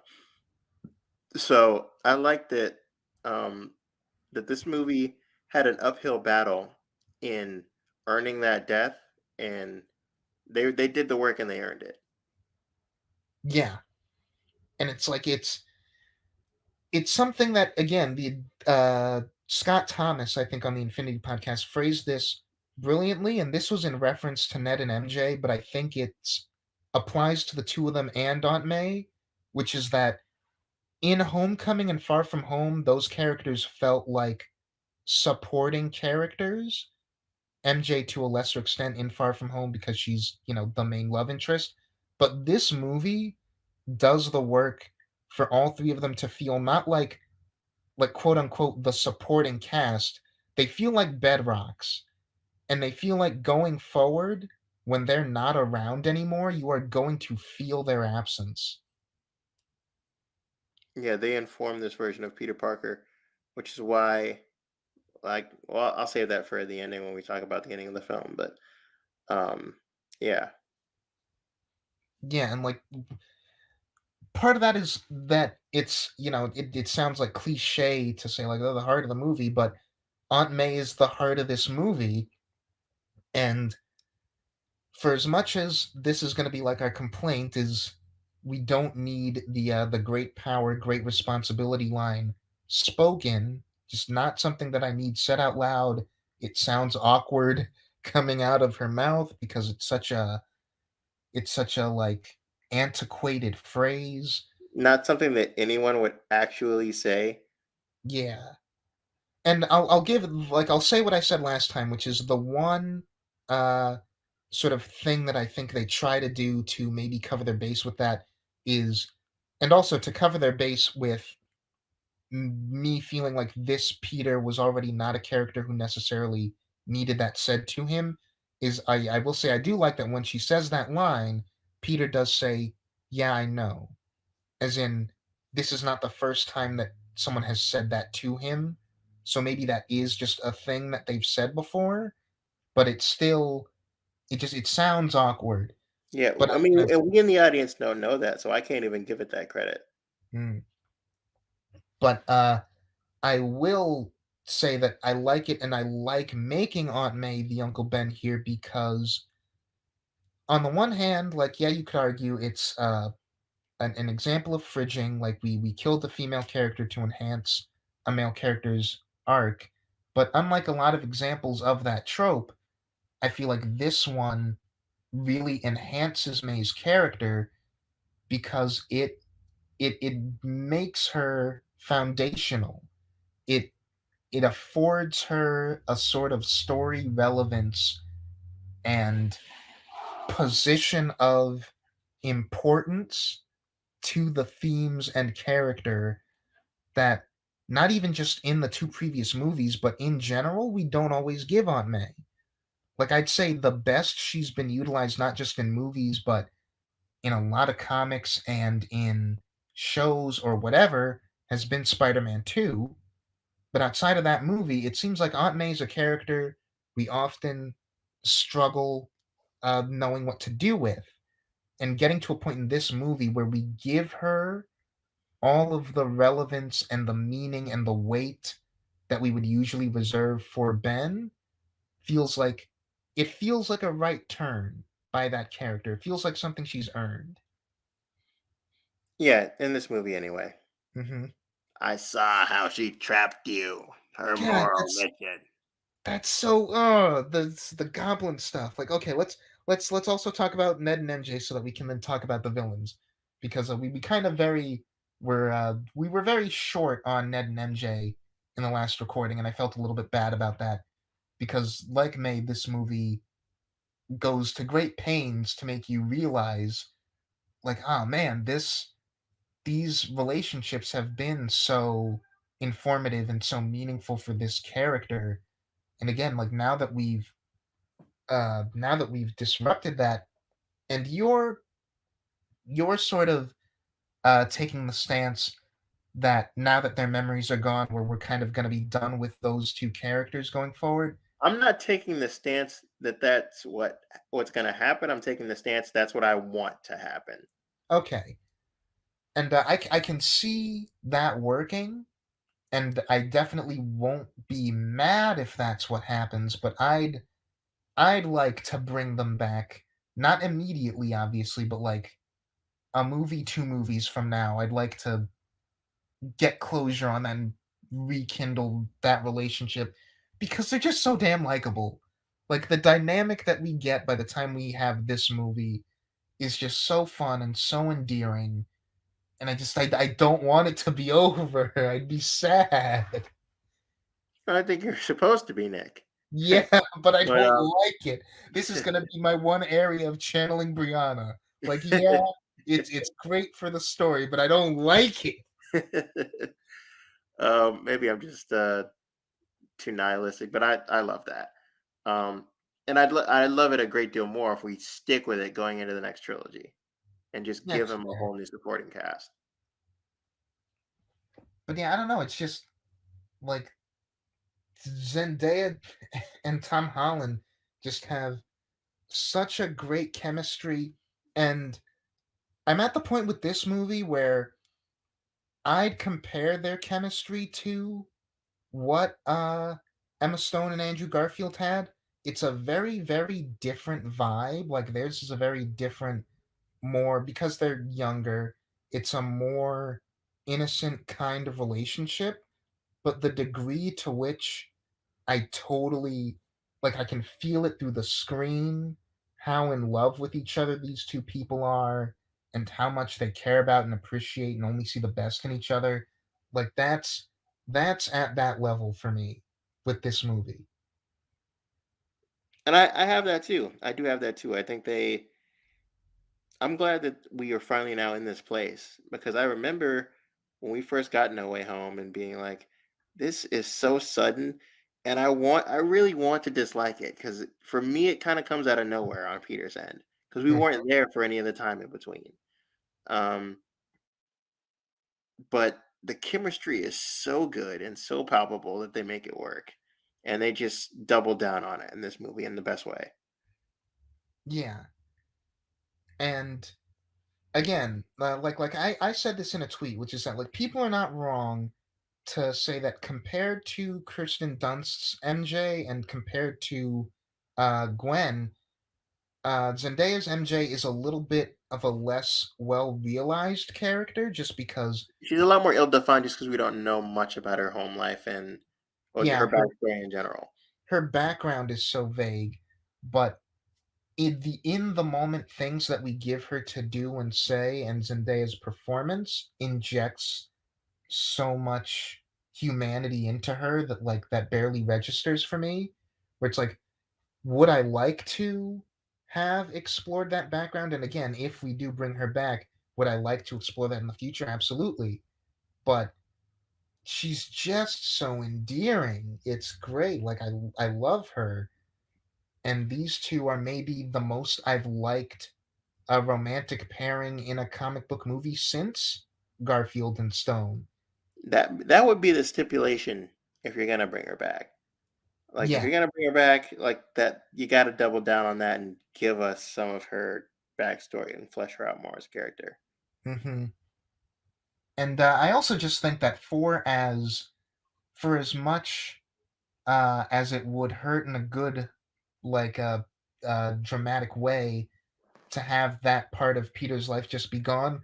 I also think if you play it right and don't make it super contrived feeling, there's a lot of great dramatic potential in him like fighting with himself over whether to rekindle that and like approaching someone who you know but doesn't know you. Like there's a lot that possibly be done there.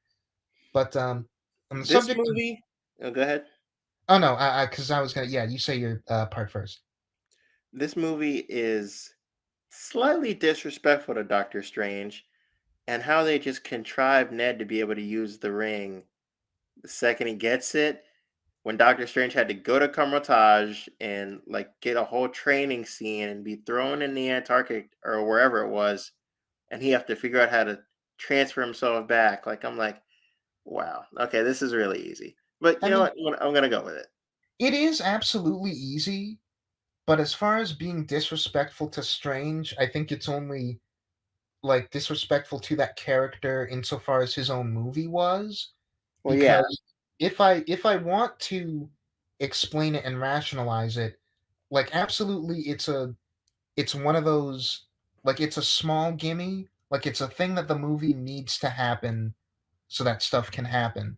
But if I want to rationalize it, I can very easily say Strange's problem was always that at the start of that movie, he is way too inflexible.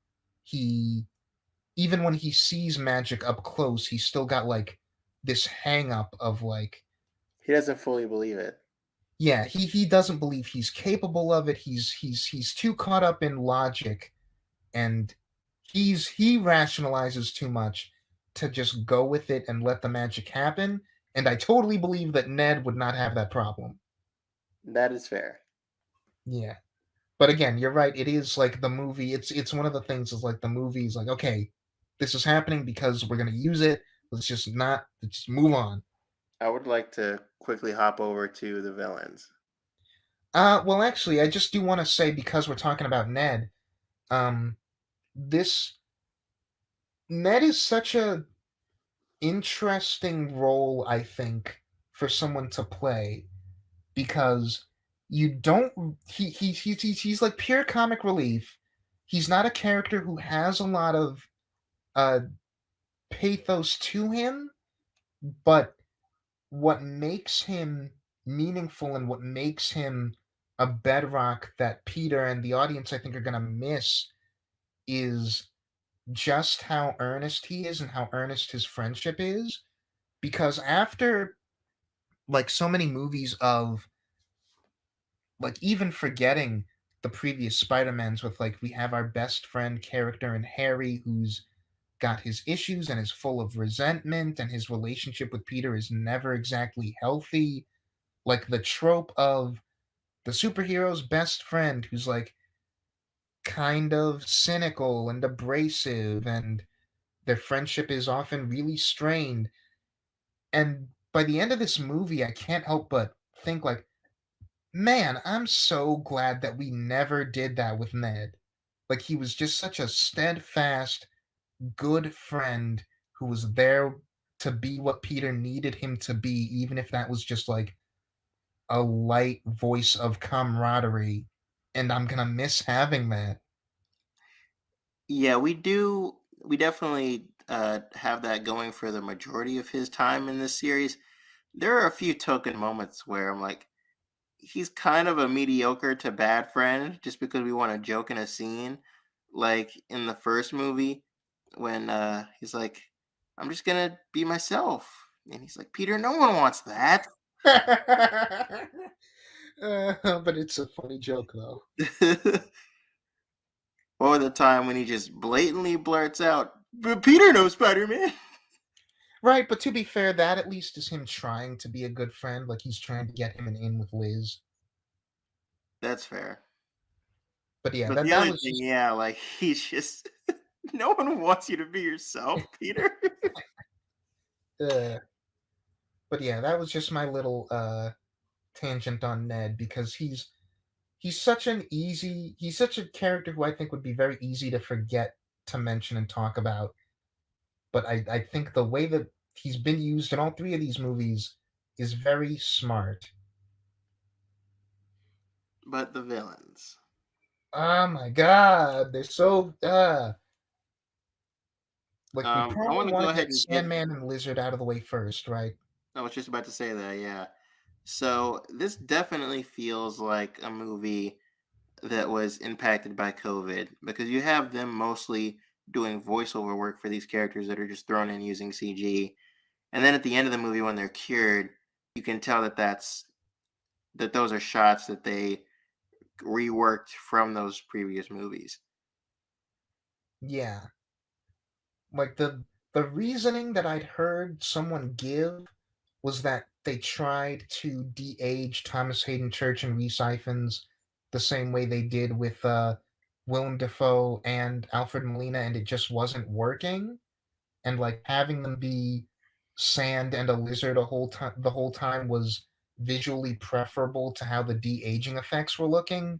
I'm We not do sure that so yeah, I don't know if I buy that because we do that so much, and we've gotten it to a point where it almost always looks good. Like it no longer looks like Patrick Stewart in X-Men 3. Like they've gotten that effect to a point where it doesn't create that uncanny valley effect. So I don't yeah. really know if I buy that. I think they're just scared to say it was COVID for whatever reason. Yeah. And someone pointed out, I forget who exactly it was. I think it might have been Roundtable. The YouTube channel Roundtable mentioned that if you really look at the way a lot of character interactions are filmed, it seems like this entire movie was very affected by COVID, and COVID might be one of the main reasons that we get this movie in the form that we get it at all. But it it feels most clear with them, and that definitely felt like it had to be a case of having less people on set. But I will say, in just to throw like one bone at that fact, obviously the third act of this movie is just like applause moment after applause moment, and like tension release. And there is something, however small it is, to be said for it's more satisfying to see Flint and Dr. Connors cured and then that is the first time that you see their actual selves in the movie. Sure. I don't know that I necessarily need it for it to be any other way. I'm just saying, like, that is very apparent to me Yeah, anyway in seeing the film. it's very glaring, yeah. But, But yeah, there's not a lot to either of those characters. They're not great villains to begin with. Um, but let's go ahead and hop over well, I do to wanna say, because we did have a brief sort of, talk last time about the ways I think they do work, because, like, you say that there's not a lot to those characters coming out of the movies they were in, and you're not wrong, but I feel like, again, this movie really walks the tightrope of being true to how little character they had while still trying to make them function well in this movie, where everything that they do makes sense for the guys that we saw in Amazing Spider-Man and Spider-Man 3. Where, like, it makes sense that Lizard would be the one who is sort of least on board with wanting to be cured, because he thinks being a lizard is the tits and he wouldn't change it for the world. And so he's like, no, I'll stay in the car. Like, I'm not really a part of this. I'm just around to be around. And then as soon as things go south, he's like, yeah, I'm out of here. And Sandman, being a guy who's like, whatever, I'm just along for the ride because it's what'll get me home sooner. I don't really trust anybody here, whatever. And that plays into when we get the climax, and this is like a general point of praise for the villains all around. I like that at no point in this movie are they like a super villain team. They're not like Green Goblin and his boys forming the Sinister Five. It's they all show up at the climax wanting something different. So Sandman is really just there to grab the box and push the button so he can go home. uh yeah, I mean, I get what you're saying. None of that screams super compelling or even all that like It's noteworthy to me. not. It's really not. But I admire the movie for they could have been nothing. They could have been like someone before the movie came out was worried that Sandman and Lizard were going to be like Doomsday. They could have been Doomsday. They could have just been there purely to be CGI spectacle, and we could have not bothered being true to either of those characters at all. Fair enough. Can we talk about Electro now?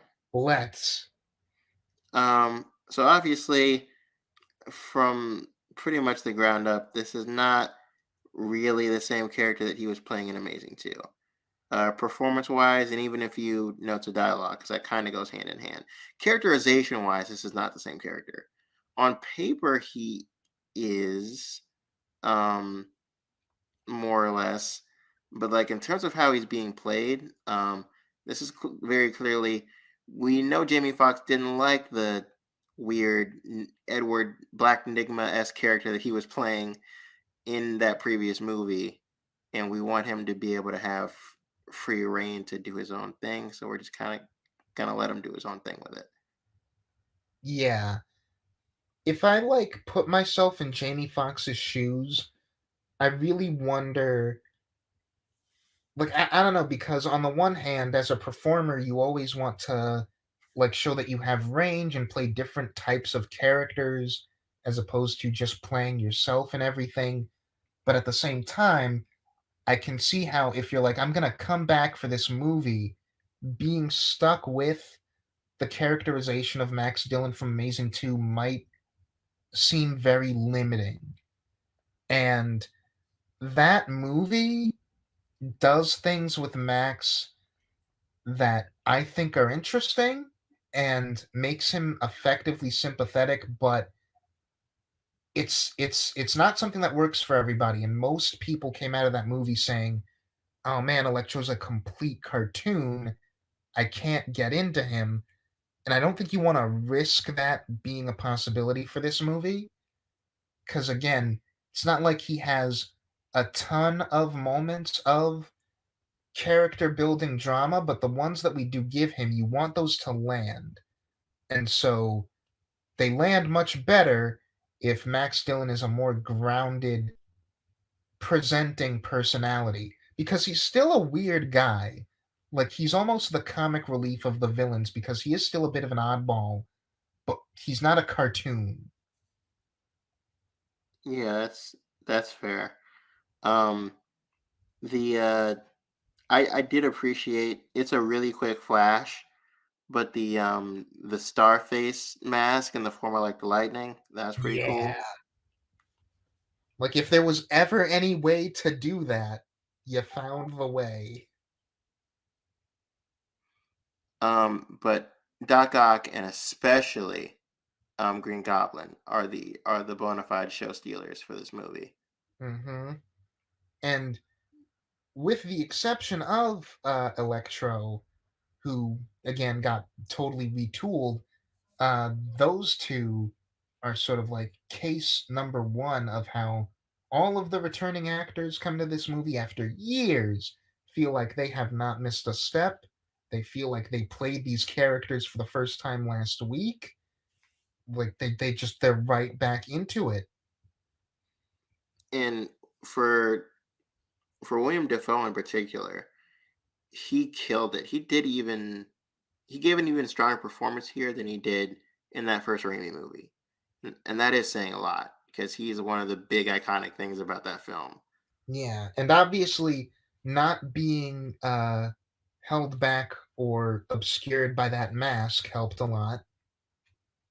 Tremendously, um, to an insane degree. Like, there's that behind the scenes footage of them trying to make the animatronic mask still work because in the comics it moves like a mask that would move with skin. Like it looks almost like face paint, you know. Um, Hmm. but it's so hard to make that work in live action. But Um, but again, this is something that exemplifies what a loving, deft hand this movie has with everything it touches on. Where we talked about how a lot of people found it awkward how like the first shot of Willem Dafoe in this movie is just a cut, like we cut from the mask to him. But I like that the big dramatic camera move is the pan up to that mask. Like this movie recognizes this mask is not something we need. It's holding Willem Dafoe's performance back a bit, but it in the process of getting rid of it, it treats it like an iconic, recognizable, meaningful symbol. Like that mask is the Green Goblin, and it's meaningful that he until it's not. destroys it. Yeah, he immediately destroys it. And we just let his blank face, do all the emoting and expressing. And because he's so good and honed in, it's more terrifying than any mask you could put on him. Hmm. And And like that was the big like mind blowing thing. And when we get that later scene where well, first of all, because like the little scene of him just first showing up at Feast can't be understated. Um, and I am with Chris Duckman. It's weird that we keep cutting away from that the way we do. But and he's just like, I don't know what's going on. I do 1 second I'm here and I don't know what's going on. And Oscorp isn't here and my son Harry is missing. And like all of just like his distraught performance was so good. yeah, it's and like I will say, I think there's one particular cut in that scene where it's like we do not need to cut away from him. I don't think it's a consistent issue, Hear you. but sorry, what? You cut out there for a second. Oh, sorry. I was just saying, I think there's one particular cut that sort of sticks out to me as an example of what Stuckman was saying that like we don't need to cut away from his face right here. I don't think it was like a pervasive issue with that scene, but I like small dumb thing that I like is him like grabbing the donuts because the way that that's framed that could have so easily come off as just a joke It's like, oh, Aunt May and Peter are having this conversation, and in the background, Green Goblin is grabbing some donuts. But it's also like meaningfully informing his character and in like making you more sympathetic to him. Like this is really a guy who isn't sure how long he's gonna be here, if this is gonna work out. He doesn't know where his next meal is coming from. Like it's such a smart little choice of like, yeah, it's a little bit funny, like, haha, this thing is happening, but also, man, this guy's actually desperate. Like he's really in a bad way. Yeah, and the just his kind of like philosophy about power is really interesting. Like you want you're stuck, between everything that you want, and the world's trying to make you choose, but gods don't have to choose. And Electro is like eyeing him when he says that, and he's Yeah, also he is like squarely speaking to Peter, but he's also influencing the choices of pretty much everyone else in that room, with the exception of Ock, because he just got um reversed. yeah. Cause like that's I always love like conversation scenes where you can tell the tension is building to a blowout and it's as tense as it is because everyone is reacting differently. So like Peter is on edge the moment that his spidey sense starts acting up. May and Otto are like slowly realizing the enormity of the situation. Sandman is just like, oh, this whole thing is gonna go south. I just gotta split for my own sake. And Max is the one guy there who's really buying into what Norman is selling. And this is another thing where it's good for Jamie Foxx to be able to have that more grounded, basically himself version of this character, because his anxiety over that thing on his chest taking his electricity away. And like again, this is where the thing that we did keep from Amazing 2 is that this guy doesn't want to be a nobody. He's somebody who does not like himself, doesn't want to go back to who he was before these powers. And just the look of dread on his face as that those beeps are going and that green light is going up and up and up, and he's like, yeah, wait a minute, this Norman guy, he's saying the truth. I don't want to give up what I have right now. Well, am I crazy? Why would I do that? And when it goes off and he takes it off, it's like it's such a great bit of it's for such a comedic character, it's a great bit of like actual human feeling anxiousness.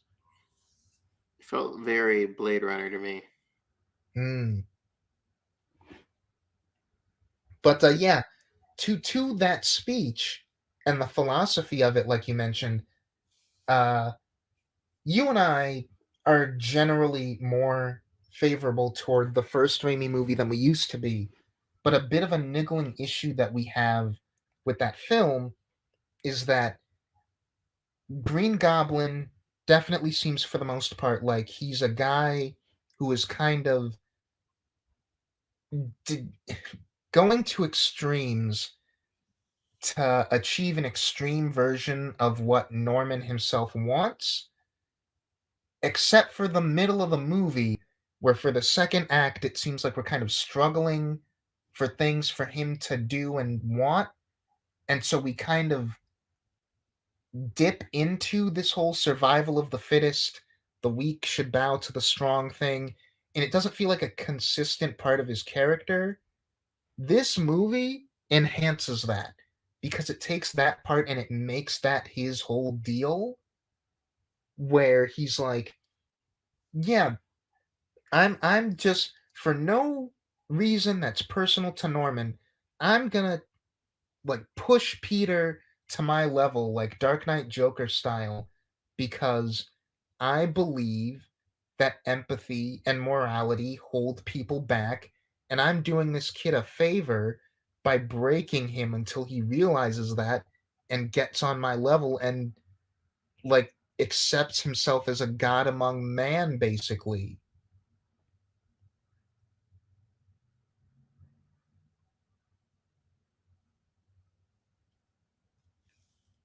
Are you still there?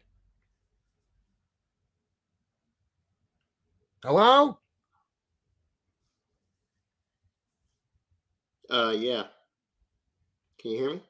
Yeah, okay. Okay, cool. Um, yeah, man. Everything that's handled with Norman is pretty much pitch perfect.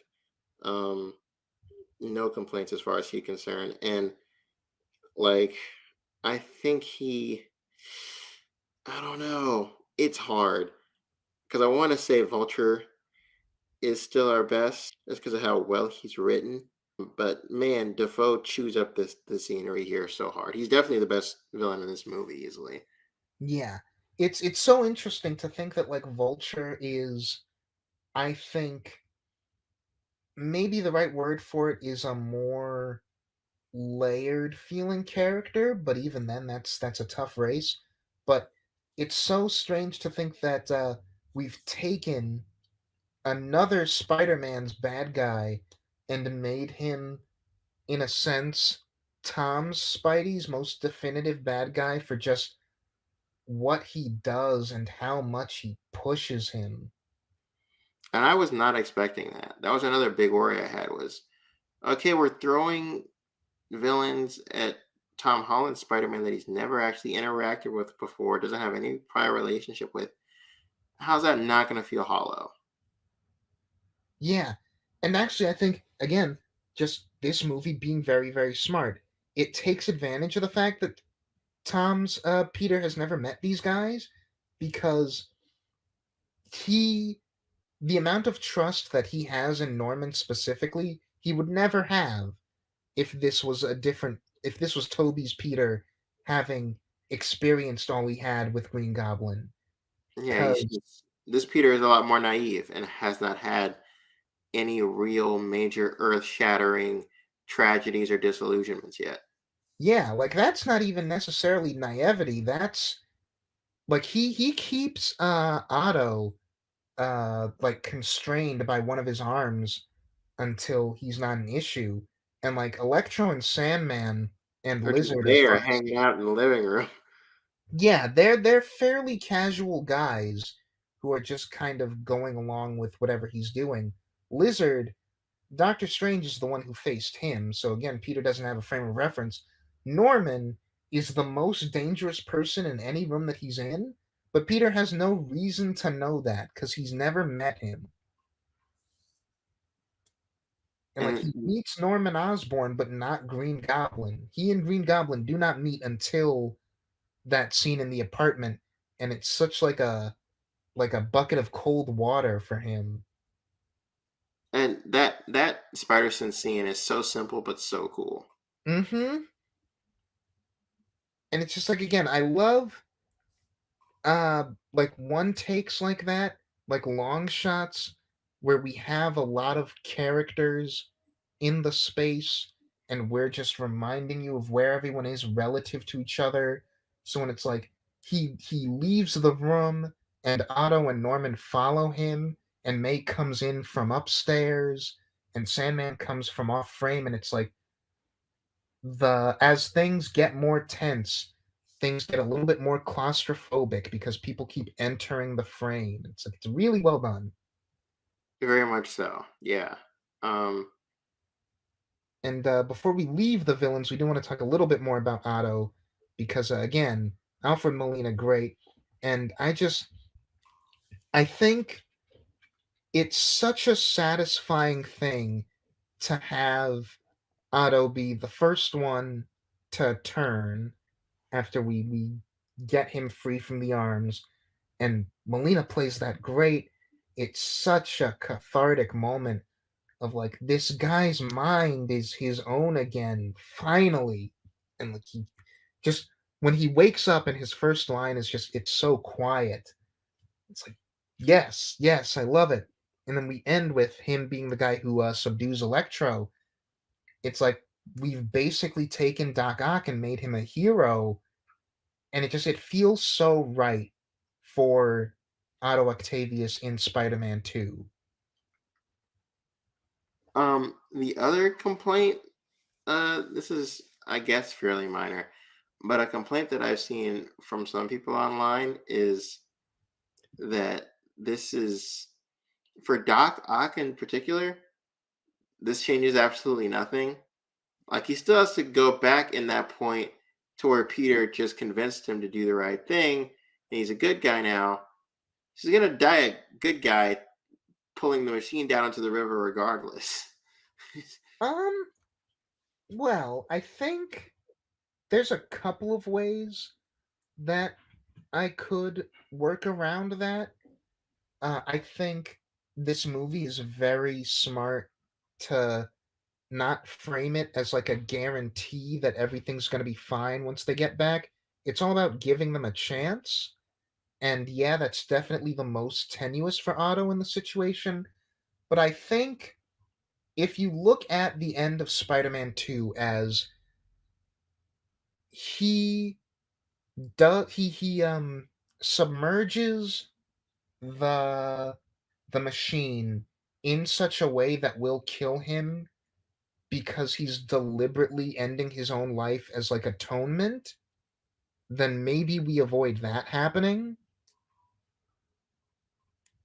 Maybe, yeah. But yeah, I just I don't know. Like I like that this movie doesn't make any guarantees, but by the end of it, I have such a warm feeling of hope for like, yeah, you know what?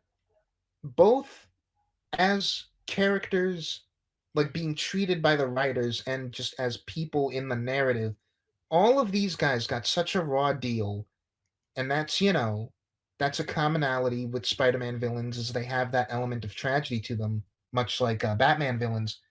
But giving them all that chance and bringing them all that sense of closure, it feels right. Like it feels so hopeful, and like there's not a single one of them, even the underdeveloped ones like Connors and Sandman, where I'm like I'm not happy for them.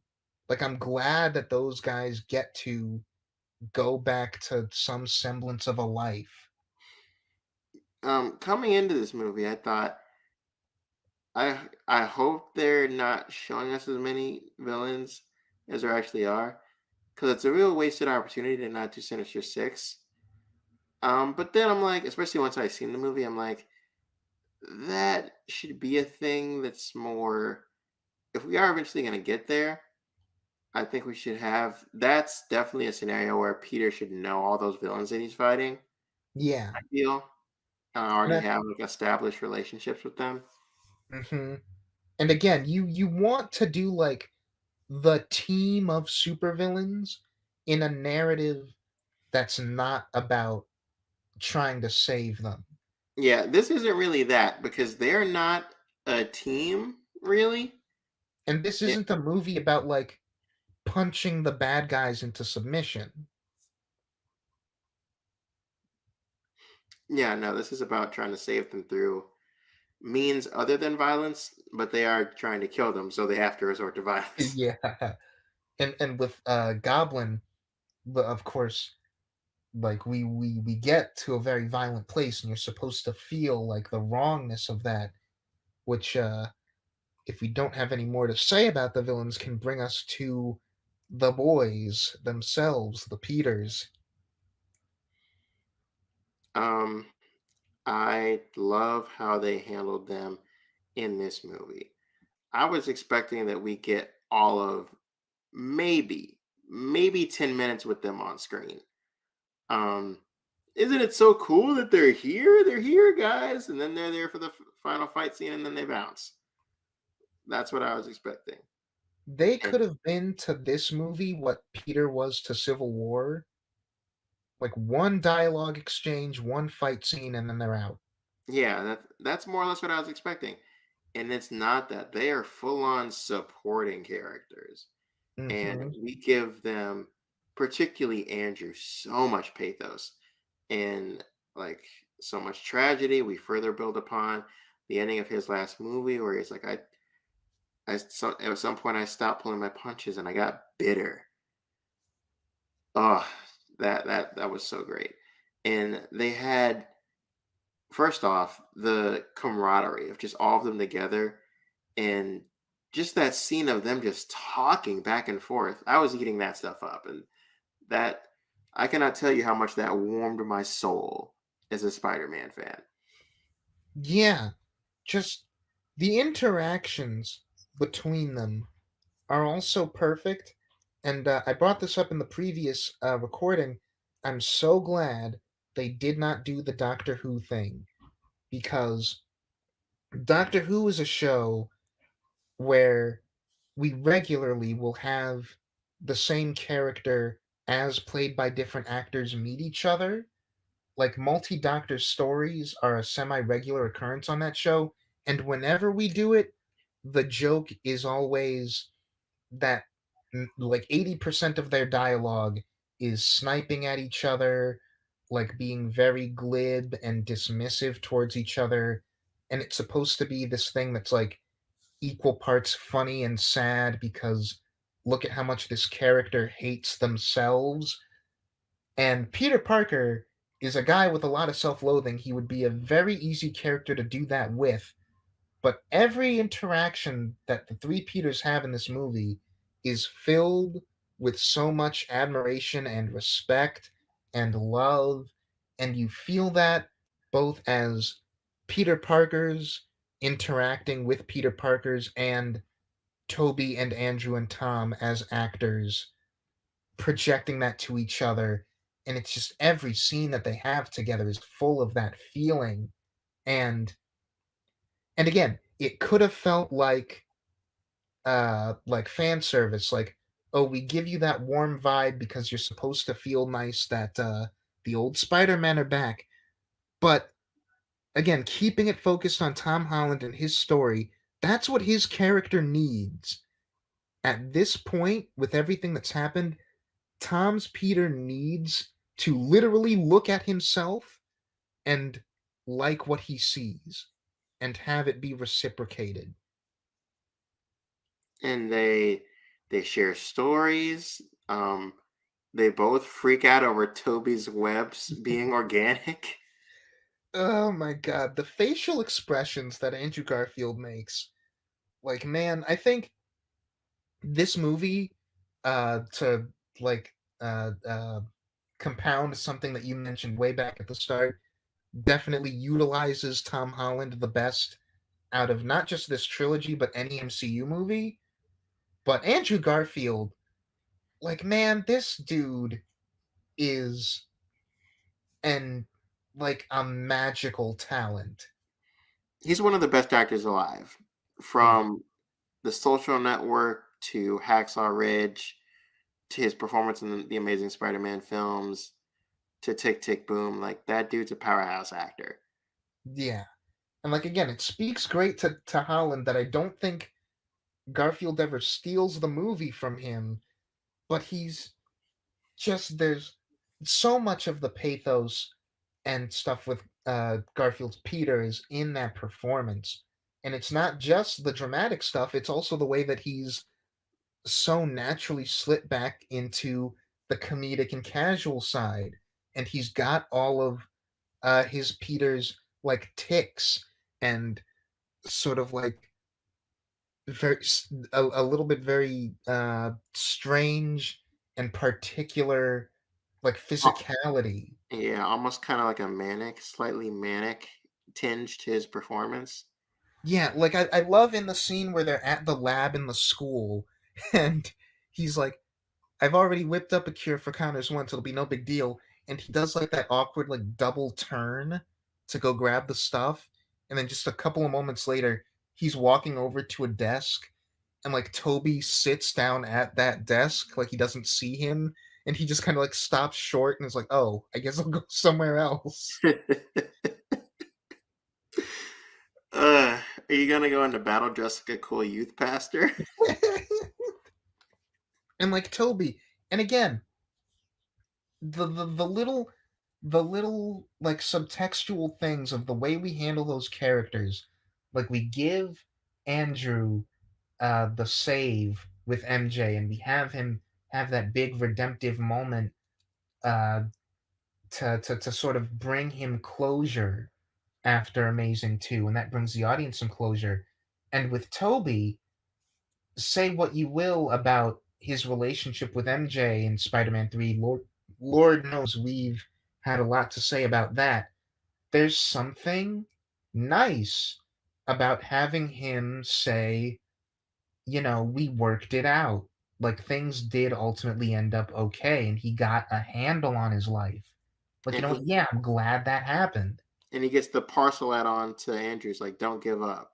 Mhm. And the moment that I feel like was the real sort of great thing in the climax for him, the same way that Andrew gets to redeem himself by saving MJ, we give Toby a sort of different redemption where obviously Norman's death in the first Spider-Man film is not really his fault, but being Peter Parker, he can't help but have a little bit of that guilt, and like you can tell in the end of that movie, and whenever Norman sort of comes up, there's that vibe of like, man, I wish I did this differently. Things didn't have to end like this.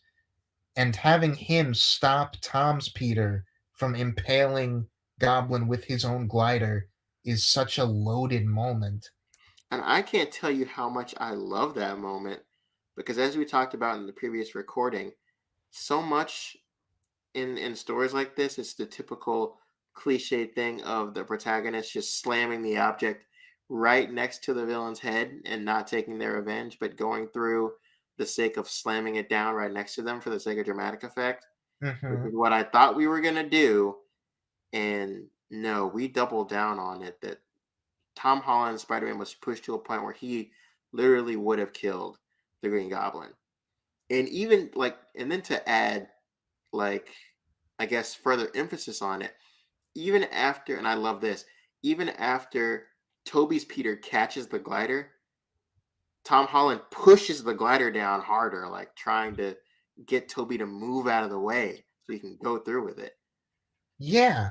And like, we talked about how this is a thing that superhero movies don't often do, where, and twist my arm, and this is probably my favorite scene in the movie, and like that scene is the apotheosis for Tom's Peter. And usually for a character arc, like we do it with Eternals, we do it in Into the Spider-Verse, we do it with pretty much any superhero story you could name. We always do the apotheosis going into the climax. And I like having it be what ends the climax here, where there's so much being said without a line of dialogue between Toby and Tom, where it's like you're thinking back to that conversation on the school roof, where Toby tells him like the the guy who killed my Uncle Ben, I wanted him dead. I got what I wanted. Clearly, the unspoken thing being like, this is not gonna make you feel better. If you do this, it's not gonna result in the feelings that you think it will. This will not help you. Take it from someone who's been through it. And and then, and this is really, I think, the the practicality of doing it that way is they hold for a minute. Tom's Peter is able to like bring himself down, and again, without saying anything, he puts the glider down because he's like acknowledging, like, you're right. And then Toby gets stabbed, and it would be so easy for Tom's Peter to see that happen and think like, oh no, I really do have to kill this guy. But it's such a great story beat where Tom's about to kill this guy in revenge for hurting someone he loves, and then he hurts someone he loves again. With as little time as they've spent together, he's already come to love this older version of himself.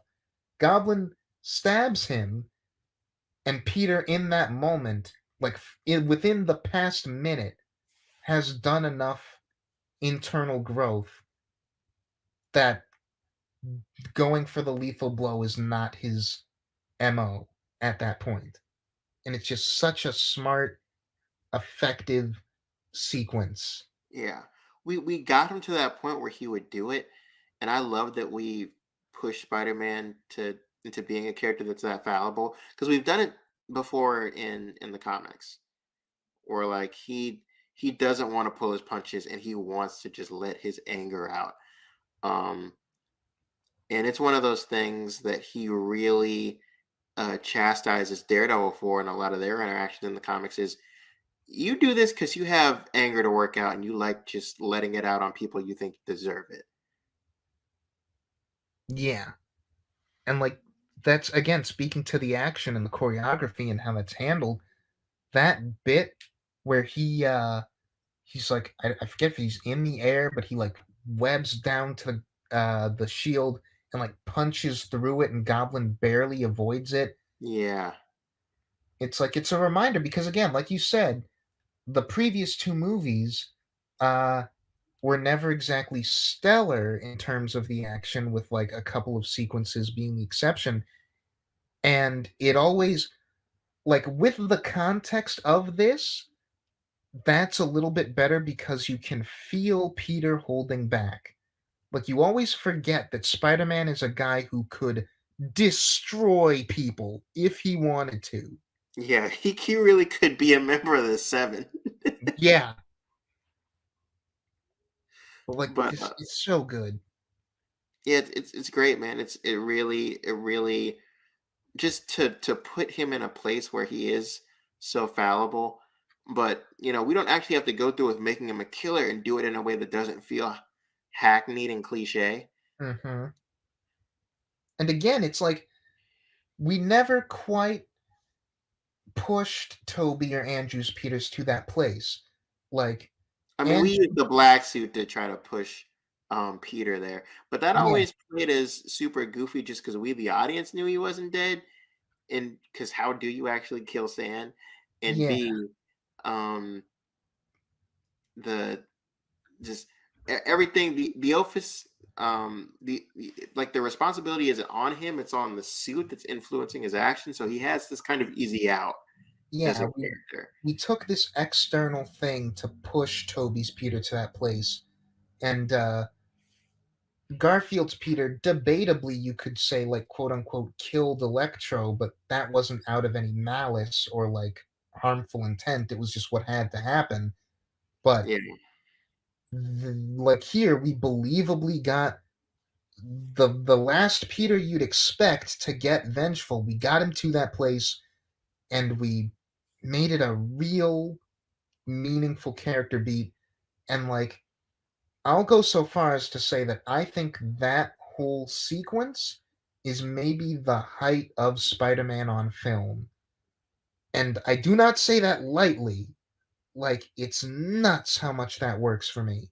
And we go straight from that into the erasing his memory, and like just we man, any sort of sense that I might have had from the previous two movies that we were playing it a bit safe, we were letting Peter off without suffering too much. It all feels like small peanuts next to just the last 10-15 minutes of this movie and how far we take his character. it's insane how well they accomplished that. And like I see the big business aspect of it too, but what makes it work for me is in execution. Because yeah, we got him to a place where we could easily write him out of the MCU and just Sony can just start making their own movies. Um, but A, it's done so tastefully. It's so quintessential for this character to like strip him down, get him back to basics. Because this is what a lot of people have been wanting to see. Me myself as a Spider-Man fan, this is what I've been wanting to see.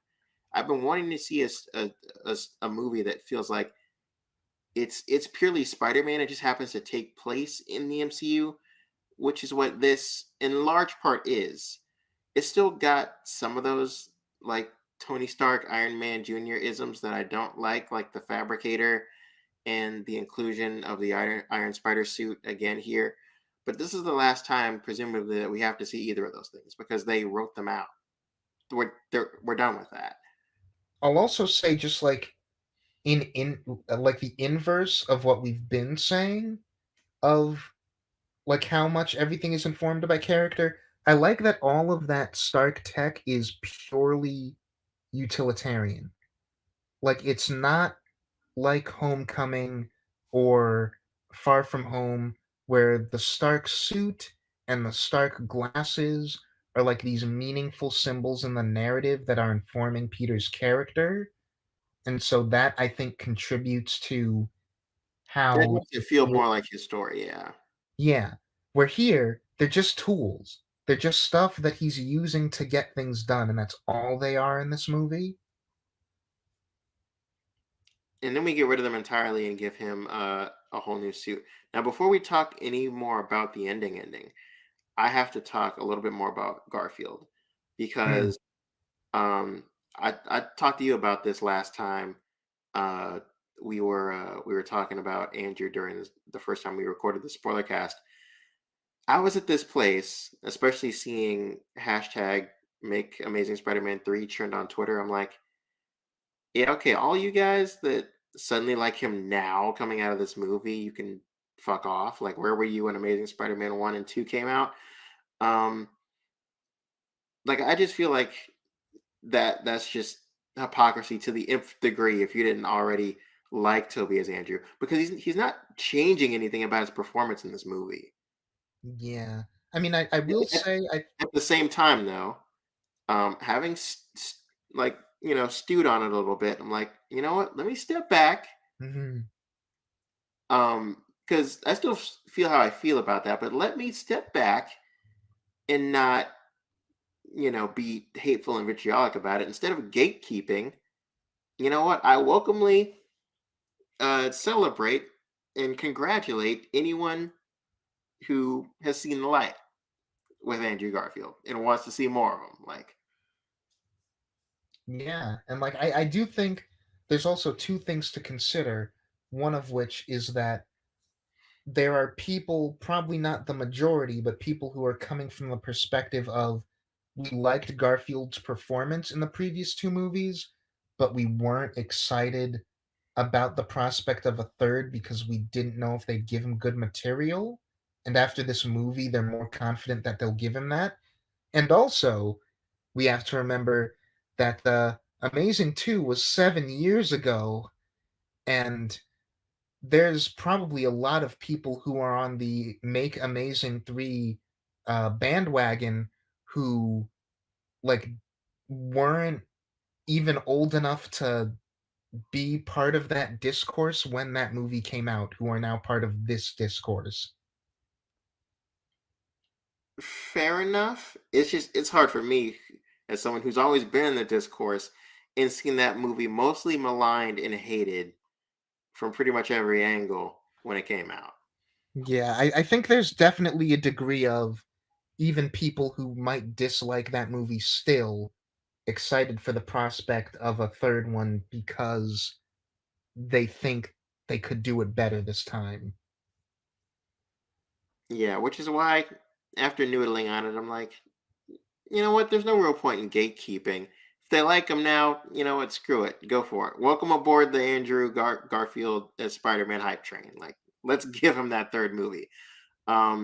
Because pre this movie, if you ask me if we'd ever see that, I'm like, yeah, no, there's no chance in hell. Post this movie, all possibilities are on the table. I Like really they could literally do anything, and I we know Andrew Garfield is down to come back if they want him back. So we could get an Amazing Spider-Man 3. Just the prospect of that breaks I my think brain in it's half. bound to happen now because coming out of this movie for the first time, I was like, "Huh, seems like some people are interested in that. I could see it maybe happening." I feel like if it was just a fan thing and Garfield hadn't spoken to it at all, I'd still be a maybe. If it was just Garfield was interested, but no one was really asking for it, I'd be a maybe.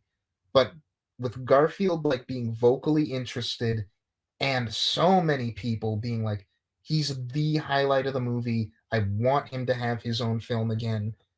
I think give it like 2 years and we will get that announcement. I I don't have the words. My brain would explode. Something's exploding. Something's exploding. I'm so excited for that. Um, Now to speak to Toby, because we haven't talked about, well, I feel like I haven't talked about Toby too horribly much. Hmm. Um, I really like how he's used here. Like the wise, sage, older Spider-Man thing really fits well with his interpretation of the character. Yeah, and again, this is like again a subtextual thing. You can argue how purposeful it is, but I like that we give Garfield the line of how he always wanted brothers, Yes. and it's like after so many movies of not just Tom's Peter, but all three of these guys struggling with father and mother figures, it's so great for them to have this healthy, fun, reciprocal dynamic with people who are more like peers.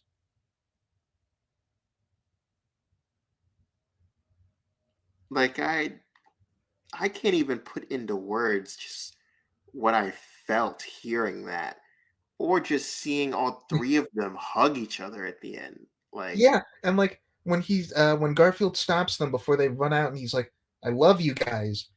And Tom and Toby just say thank you in a way that could have come off like awkward, but it just comes off so genuine. Like they both needed to hear that. and yeah, just he's like the look that they give each other after he says that and he does the nod. It's just so perfect. And the hug, the when he's gonna do the memory spell and uh uh uh, uh yeah, he's gonna do the memory spell and he's like, I gotta say bye to Ned and MJ, but he like stops himself for a minute and he's like, yeah, let me just hug you guys, and he hugs them, and it's just it's so sweet. Everything about the dynamic between the three of them, endlessly charming, endlessly heartwarming, and like justified. Like it's not just that it feels nice to watch, it feels like something that I'm glad I got to see these characters experience and grow from, is interacting with each other.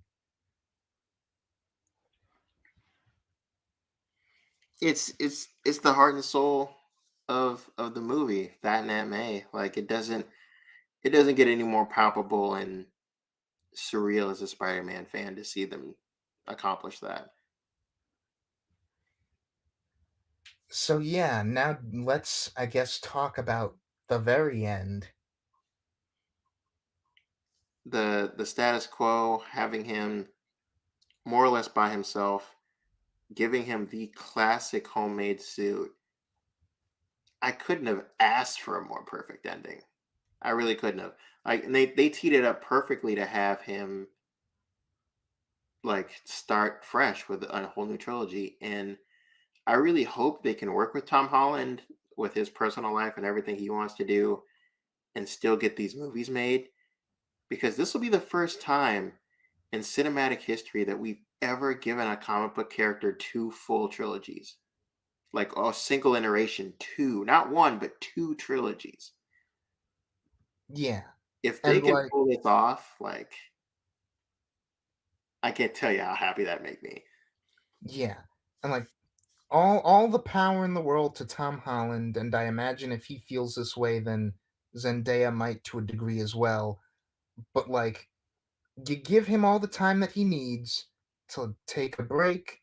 If he wants to step away, not just from this role but from acting for like a little while, give him like a couple of years, just let him do what he wants, but more so than coming out of Civil War, more so than coming out of Homecoming, I've never been more excited to see the continuing adventures of this character. I don't think I've ever been more excited to see the continuing adventures of any character coming out of any comic book movie. And that's saying a lot because just this year, I end Shang-Chi and Eternals with like, I cannot wait to see these guys again. I can't wait to see what we do with this Peter Parker next. I'm on the edge of my seat. Yeah, I haven't had that kind of excitement about the future since Batman Begins. When we end that movie, we do the little hint at, well, not even hint, like it's a straight up nod to Joker with the card, and Gordon's just like, "I never said thank you." Batman turns around, and you'll never have to. And then he flies off. I'm like, oh yeah, I'm so ready for that. Oh, you Not give me even knowing what that chills. was gonna end up being, like that that just gave me chills of the best possible kind. Like, but yeah, this ups it to another level. I've never been more excited for the future of a comic franchise for sure, man. Um, do we have anything else on the docket, or is that it? Let me just make sure because I think that might be it. Uh, I don't know. We talked about the suit. I think just have it on record that I didn't think it was possible to have a live action Spidey suit that I thought looked better than the one from Amazing 2, but we've done it somehow.